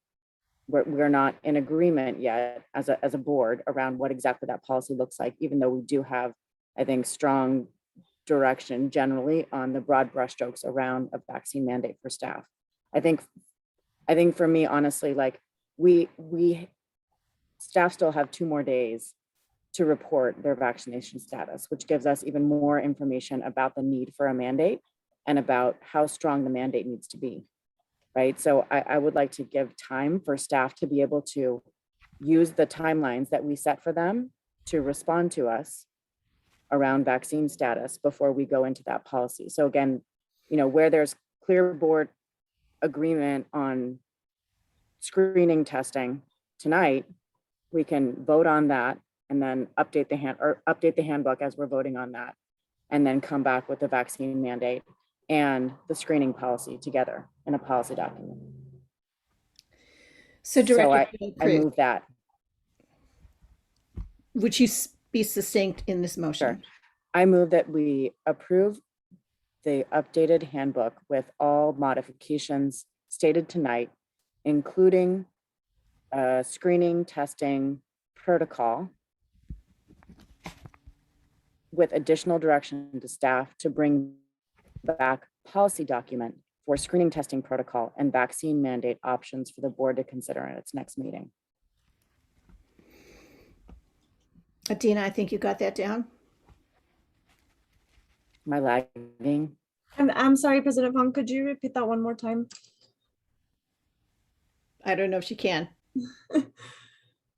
You want me to repeat it one more time? Approve updated. I think I'm lagging. Am I lagging? No. Approve updated handbook with all modifications, including all screening protocols. Screening, testing, right? Protocol. And maybe we want to daylight something that a vaccine mandate may be considered in the future, heads up, right? Like that's to be clear and transparent with our community.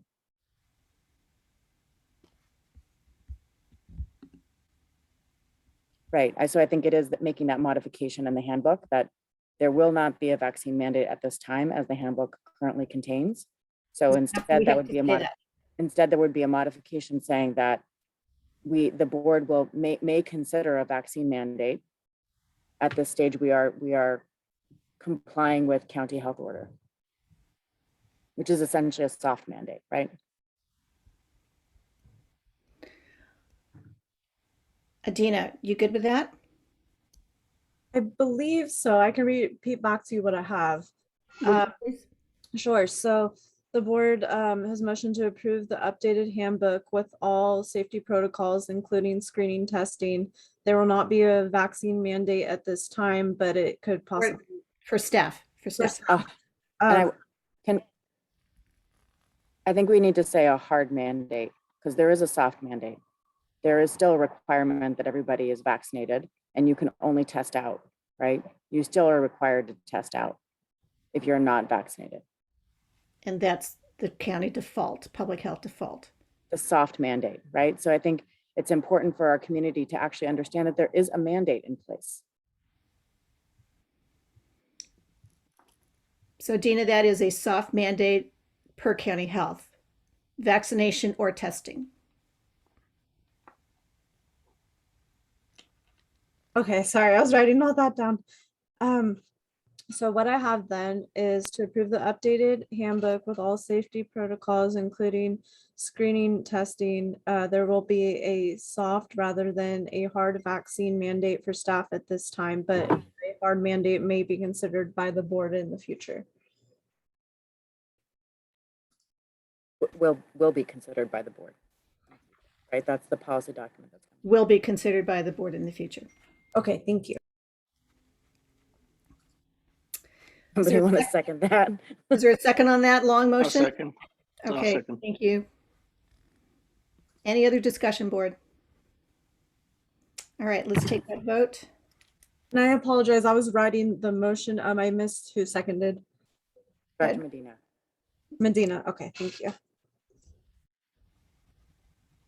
Okay, so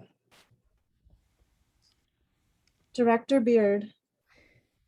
She left and she gave her approval for action. Okay. Yeah. Director De La Cruz. Aye. Director Medina. Aye. Director Manieri. Aye. Director Sheffield. Aye. Director McCormick. Aye. Director Flores. Aye. President Fong. Aye. Thank you. That passes. Thank you, staff. Thank you, board. We're going to take a 5-minute break just because we need a 5-minute break, and we will come back at oh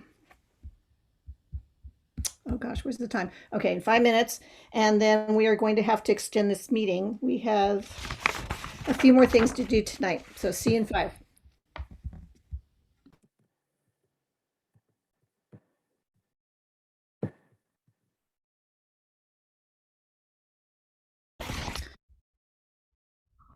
All right, we are reconvening.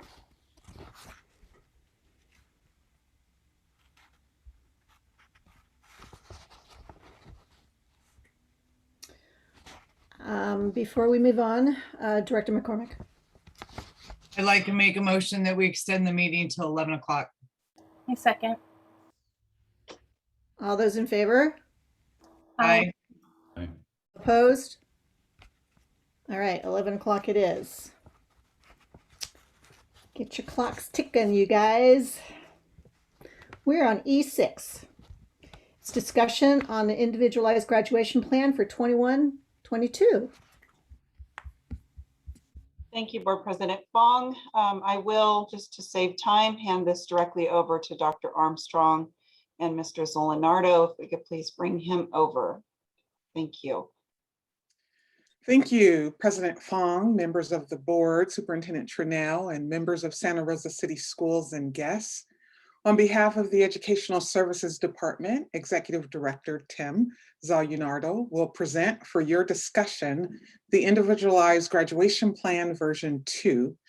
And we bring forth this item under Priority 2, Whole Person Focus, Priority 4, Teaching and Learning Environment and Resources, and Priority 5, Equity and Excellence. Executive Director Zolinardo, thank you. The floor is yours. Great, thank you, and good evening. Good evening, Superintendent Trinnell, President Fong, members of the board, cabinet members, and of course, our Santa Rosa City Schools community. Thank you for having me here tonight. I've chosen to keep tonight's presentation fairly short. I knew that item E5 would garner interest and lots of discussion. So I've tried to kind of make sure this is honed in and to the point. At the same time, I want to make sure it's informative for the board, especially because it relates to some changes to an administrative regulation and for process steps in our own district. So I'll try to walk that delicate balance between succinct and meaningful.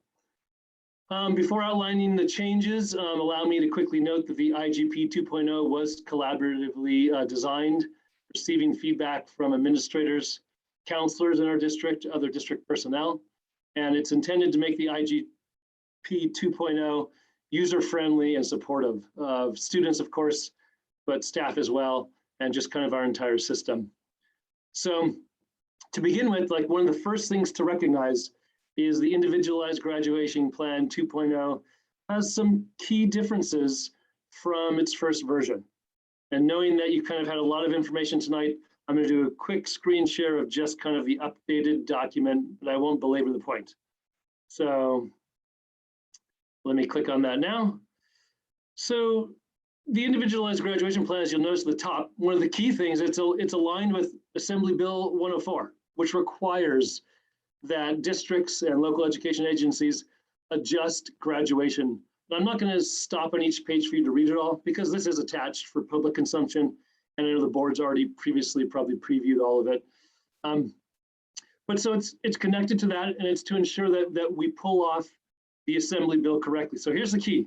The Assembly passes a bill, they make a law, and then we try to make sure that we execute it. And to help our staff and students, we've memorialized it in a process called the IGP 2.0. It's to assist everyone. It's to facilitate ease of implementation. We've simplified some instructions around it, but everyone has a role to play, and it kind of lays out who does what. And then we have a very short comparison between what is our local requirement, you'll see at the bottom of this page, 220 credits, versus kind of the state minimum of courses and what that means in credits locally here at 130. And then of course, there's kind of a page for staff and students, guardians, to kind of understand the implications and sign off and have some kind of clarity about what to expect. And then at the very end of that, which I did not show, are all the same pieces in Spanish all in one document. So we made it more succinct. We aligned it to AB 104, and we made sure that it's all in one document, Spanish, English, it's accessible, usable, and very just forthright, and hopefully facilitates students getting served in the ways they need. So those are kind of the changes, but there's also some background that's important. And here's where I'm going to spend a little bit more time. And I ask for your good grace in allowing me to do so. The changes are kind of, minor but helpful. They align to AB 104 and kind of help the process. Great. But there's other nuances that are a little complicated. So I want to kind of make sure I go over some of those. So one thing is, we know that this is implemented to help students see a pathway to graduation. The Assembly bill allows for it, but by memorializing it in our own documentation and our processes, we give kind of like credence to the fact that we're going to prioritize these students, that students who may have been knocked off graduation path for 220 credits due to COVID deserve our attention. They deserve understanding, and they deserve flexibility around credit accrual and a diploma. So we kind of memorialize that with this. Secondly, it's important to note the state of California allows for this graduation with the state minimum, but that doesn't mean that all of the other Santa Rosa City Schools policies just evaporate. So for example, what does that mean? Seniors who are working towards graduation should still be enrolled in full schedules. We're an educational institution. So we don't just say, thank you, AB 104. Students, you can take one period, see you later. No, we still want you to get the most robust, meaningful, rich educational experience we can provide. And we make sure that we help you as a student work towards that. So for example, if I'm a senior and I know the state minimum allows me to graduate with 3 years of English and I don't have to take a 4th year, our staff would suggest that you should take the 4th year.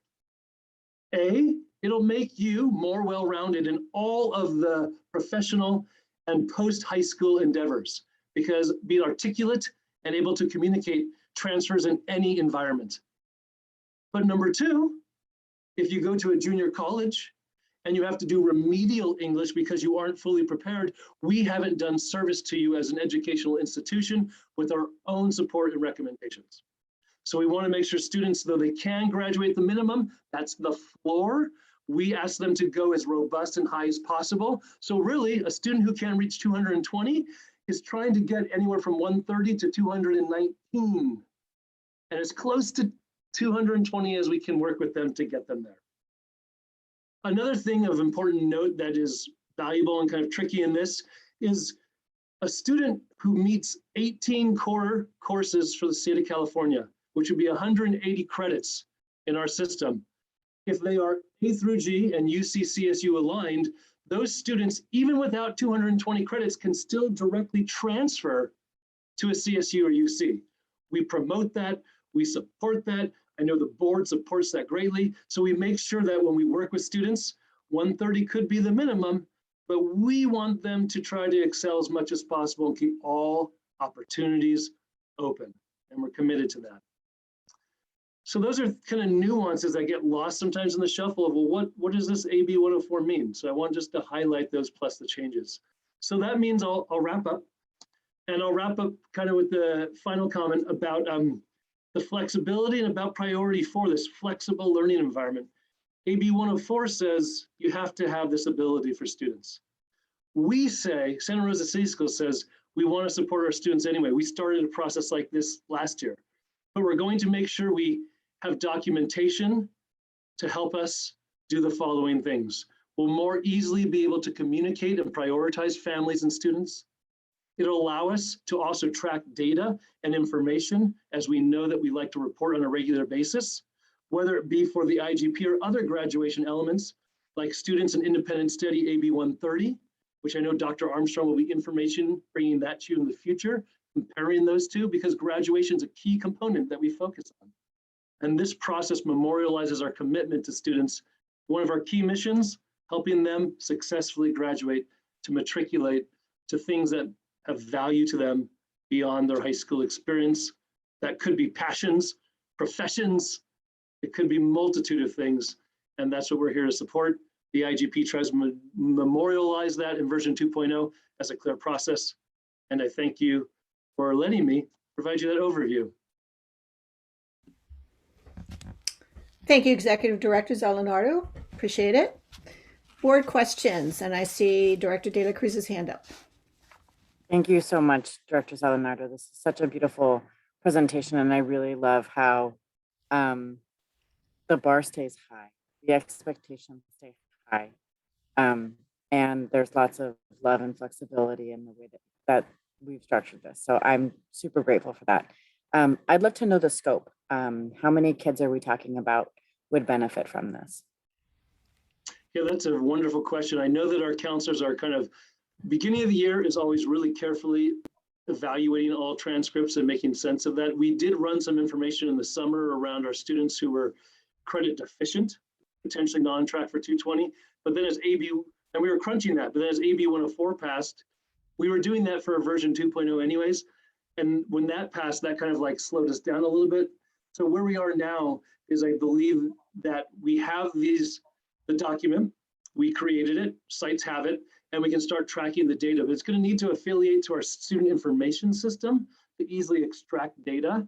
And so I think we'll get a better sense of the scope in the next few weeks when we can kind of make sure those two are directly connected. And I know there's still little hiccups because we're doing an SIS switchover. So I think I'll speak tentatively. I think in October, we'll get to the point where we can start to bring back like a monthly update, end of the month, beginning of the month, about the IGP 2.0 and the number of students and the demographics. And that's the plan. That's how we've set it up, so we can do the same thing we did last year in feeding you that information. So we'll know more about the scope soon. Director Flores. Thank you, President Fong. And once again, thank you for your very thorough presentation. I read this very thoroughly, and thank you. It was very well presented. I just have a couple of questions in terms of the time frame. So when, and I think you said that already, that students are going to be identified hopefully soon. So, but that wasn't delineated in here. So I'd like to see, the time frame, like how often are students going to be, identified? Is it, by semester? And by when, right? So the students that were identified are current seniors, right? And then we get the data later on, right? And then once again in January to make sure that we, encapsulate or grab everyone who may benefit from this new policy. So so I like to see that next time around, right? Because I know it's not in here, but that's just my 2 cents on this. Yeah, is it okay if I speak to that now, Sure, Trustee yeah. Flores? Sure, Yeah, yeah. thank you. I think that's our concern as well as an institution. We don't want to let any students kind of like go by our extra attention and care. So the cycle is actually preset by our grade reporting cycles. So counselors begin by evaluating seniors and their transcripts. That's underway, and they're identifying students who this apply to. Then when we get to interim progress report grades, which just was kind of occurring and they're being reported out, they're of course reevaluating. Then you get to quarter, and there's reevaluation of trends, but credits aren't quite done yet, so you can't absolutely say yes or no, but you have a good idea where students are headed. When the semester ends, I know our counselors are going to be immediately identifying those students based on IPR grades and quarter grades who are kind of probably in need, may have not been in need, but are now in need. They'll immediately be working with them in January. And of course, the state law says in the long run, the credit total above 1/30 all appropriate courses is a graduation for a student. So even up to the very last day, if we haven't, quote, captured them with the extra attention and care and advice, and if something falls apart, let's say with a week to go, they still would, under the state law, be able to graduate. So you have to think of our efforts, Trustee Flores, as being like enhanced support to make sure that no student doesn't understand how AB 104 affects them, but the law, AB 104, stands regardless of any specific steps we take. So I see the IGP 2.0 as our commitment to making sure we counsel students really well and really give the families the attention they deserve for students who've fallen behind. Follow-up question then. So, but they do have to have a parent meeting, right? Ahead of time. So when you mentioned that, we are going to be able to capture everyone because of the 130, but they still have to have parental consent and you still have to have that meeting ahead of time. So I just want to make sure that, because if you don't have that meeting or, delineated in here, then they don't qualify for the, the graduation reduction of credits. So I just want to make sure that we have a plan in place to make sure that we capture those students at the end of the year. Yeah, we do work with students all the way through the end of the year, and our counselors are in touch with our administrators with students who might be having last minute class struggles or failures that would affect credits. And so that will continue all the way throughout the year. And as we provide information, should there be more questions about how we're doing in terms of working with students, we'll look to that to guide us to whether or not we're missing something. But I would say we're going to be working with students up until the very last day this year, as we do every year. And I think we'll make sure that we're in contact with the families. That's our commitment. We stick by it every year and we'll continue to do so. And I appreciate your concern for our families and students. And I just have to remember that we still had about 180 students that, qualified and yet weren't able to, successfully take advantage of our internal IGP process that we had last time, right? So I'm just keeping that in mind to make sure that we are that we have a plan in place to make sure we capture those students ahead of time, so we don't have a repeat of those kids that weren't able to graduate last year. That's all. Thank you. Thank you. I see no more other board questions.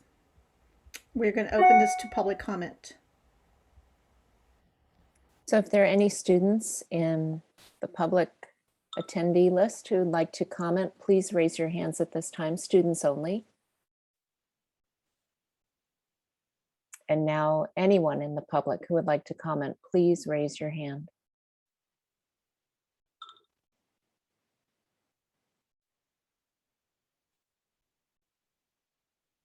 President Fong, there are no hands raised. I want to take an early moment to thank you, Executive Directors Alenardo and Dr. Armstrong. Also the counselors, all of the counselors who worked on this to operationalize a new system for us. It looks very careful, and overall I hear and I read through it that we will continue to support our students in the most rigorous learning. It's not just a fallback. So just support them in what they need to do and not let them off any hook, really. Okay, so I like that. All right, any other discussion? And this is a discussion item. So anything else? All right, thank you so much. Thank you. Have a nice evening. Thank you. We are on E7. It is an action item, approval of the memorandum of understanding reached with the Santa Rosa City Schools and the Santa Rosa Teachers Association regarding Assembly Bill AB 130 independent study for 21-22 school year.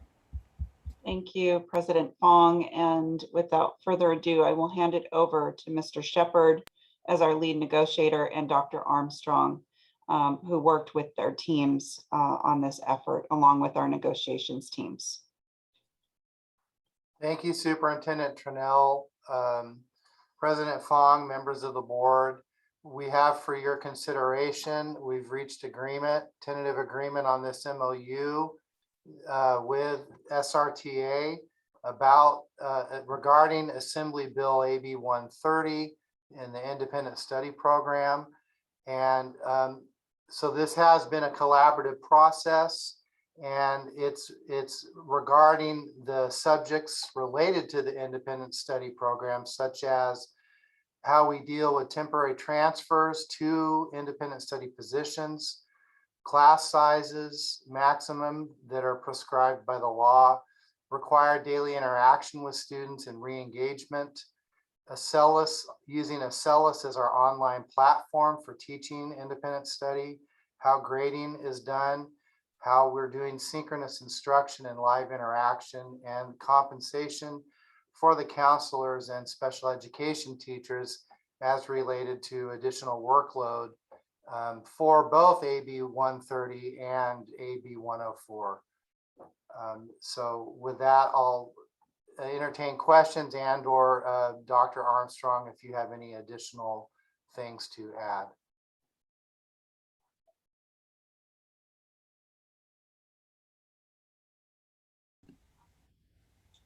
If there's nothing further from the team, we'll hand it back to you, President Fong. Questions, board?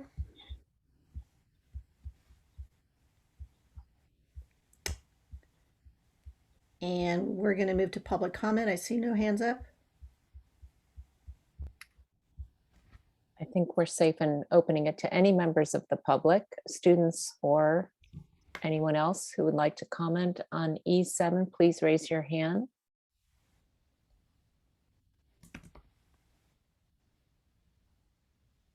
There are no hands raised. Any other discussion? Director Manieri. I'd like to move to approve the MOU reached with SRCS and SRTA regarding Assembly Bill 130 Independent Study Program 2021-2022. Second. All right. We can take that vote, Adina. President Fong, was the second by Director De La Cruz? Director McCormick. McCormick, okay, thank you. Director Manieri. Aye. Director McCormick. Aye. Director De La Cruz. Aye. Director Sheffield. Aye. Director Flores. I just had a question. I just didn't know how much money this will cost. I didn't see a financial impact. Maybe I missed All it. right, Director Flores, we're on a vote right now. Sorry. I had my hand raised for a while. I wasn't called. I'm sorry. You know, it's right on top of your picture. I can't see it, but now I can see it. Okay, so aye. Got to speak up, guy. Director Medina.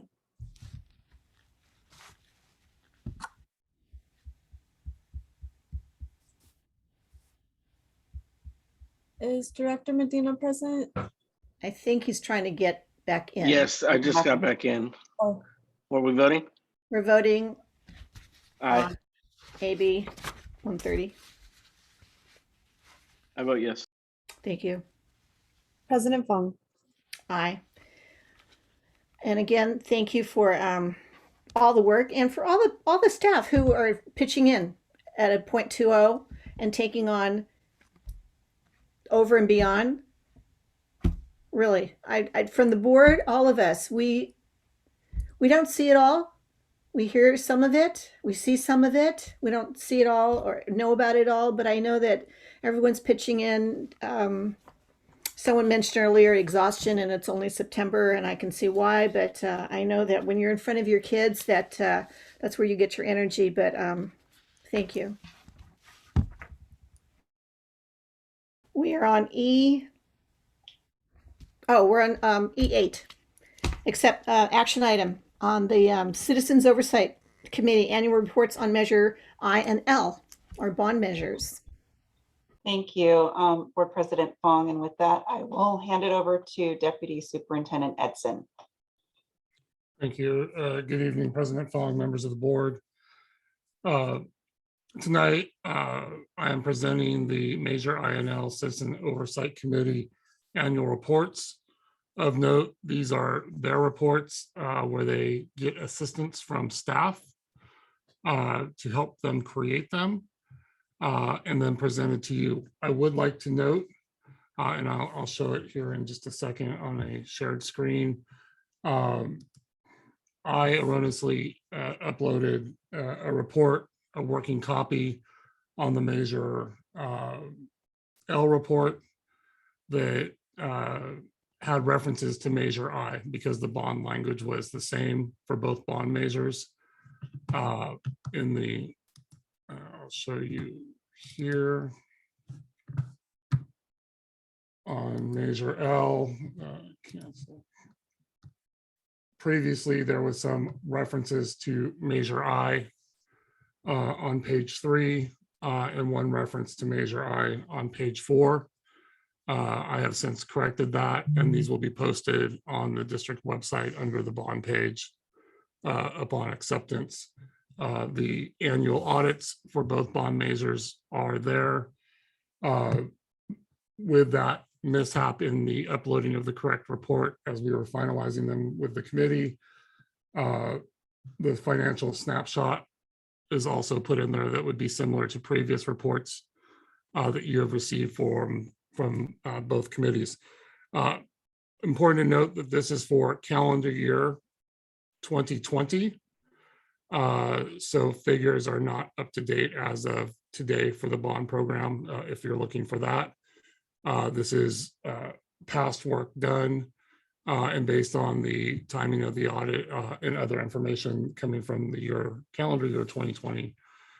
We are bringing these forward for acceptance tonight. And I'll be happy to answer any questions. And as a point, because of the lateness of this item, there are no members from the COC committee here tonight.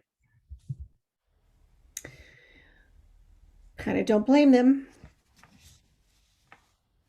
All right, questions, board. Okay, I'm seeing no questions. We are going to open this up to public comment. If any members of the public would like to comment on item E8, please raise your hand at this time.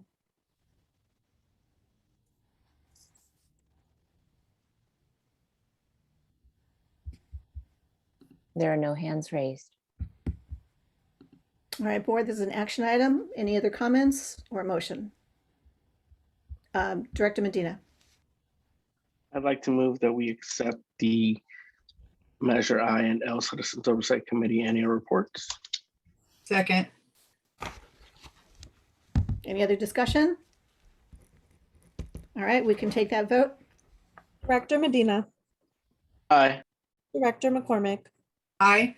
Director Manieri, Aye. Director De La Cruz, Aye. Director Sheffield, Aye. Director Flores, Aye. President Fong. Aye. We thank the oversight committees. President Fong, may I make one more just brief comment Yes. publicly? Yes. I would just like to take this time, even though he's not on tonight, Mike Beeler, who served as president of the COC since the inception of the bond programs. He recently stepped aside for some other responsibilities that he's taking on with his professional life. So I would just like to publicly thank him, as well as all of the members who have participated on these committees since about 2015. Mike has been with us from the get-go, so we do really appreciate him. He really knew it backwards and forwards. So we thank him and all the committee. Also, the audits are clean, and that is amazing. So congratulations on that. Thank you so much, Rick. Thank you. All right, we're moving on to the F items, and we're pulling F8. So we're going to hold that for a second. So right now we're going to be consent items 2 through 7. I'd like to move to approve consent items 2 through 7. A second. All right, we can vote on that. Director De La Cruz, Aye. Director Medina, Aye. Director Manieri, Aye. Director Sheffield, Aye. Director McCormick, Aye. Director Flores, Aye. President Fong. Aye, thank you. And we'll take a comment on F8. So we pulled item F8, so a member of the public, Shelby, could comment. Shelby, if you are still wanting to make public comment on item F8, please raise your hand.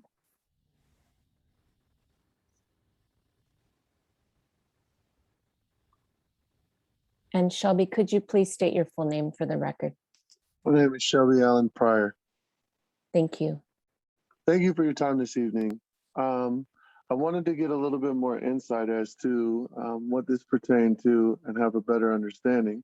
thing that I've only been able to see what the layout for the meeting is briefly, and having a better understanding of what people are consenting to, I kind of would need a better understanding of that from not only the board's perspective, but a legal perspective as to what this means and how this is going to affect policy or anything that you guys are going to be moving forward on.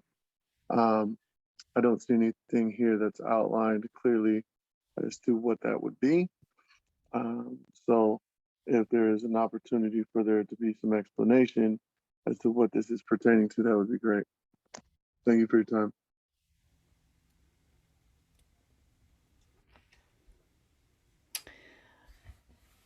Okay, so that is the comment. It was a question, but it was really a comment, and we can move forward with that vote. Move to approve item F8 as presented. Your second. Second. That was motion by Director Medina and seconded by Director Manieri. Director Medina, Aye. Director Manieri, Aye. Director De La Cruz, Aye. Director Sheffield, Aye. Director McCormick, Aye. Director Flores, Aye. President Fong. Aye. Thank you. We are on G1, approval of the minutes of the regular board meeting held on September 8th, 2021.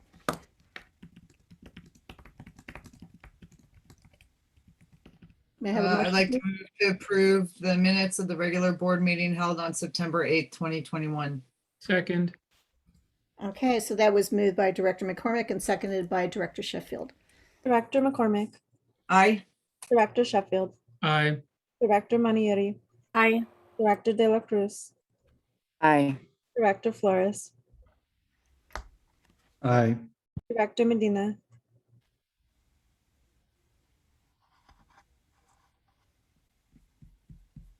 it looks like Mr. Medina may be frozen. Director Medina, you with us? Oh, okay.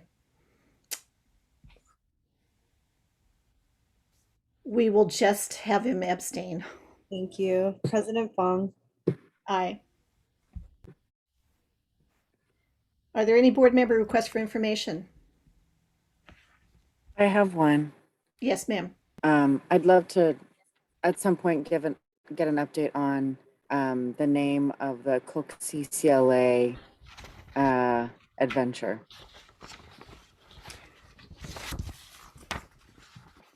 By adventure, Merger. you say that again?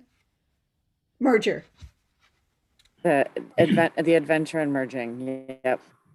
Okay, I thought I heard you say adventure, then I thought you said merger, but okay, the two.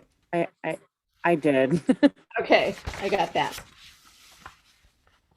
Superintendent Trinnell, any questions about that? Just real quick, going back to approval of the minutes, Director Medina indicated that he throws out technology. I don't know what else we do, but he votes yes for the record. He votes yes for approval. Thank you.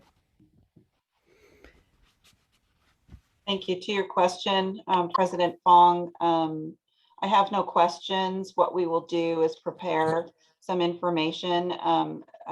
Director De La Cruz, are you looking for that information for October 13th or for another meeting in the future? I understand how much everybody has on their plates right now.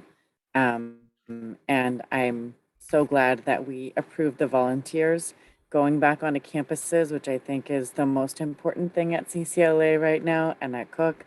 So as soon as humanly possible, and I want to just recognize and appreciate everybody's humanity. Thank you for that. Okay, seeing no other requests? Just a quick clarification. Did my yes vote get captured? Yes. Okay. Go. Thank you.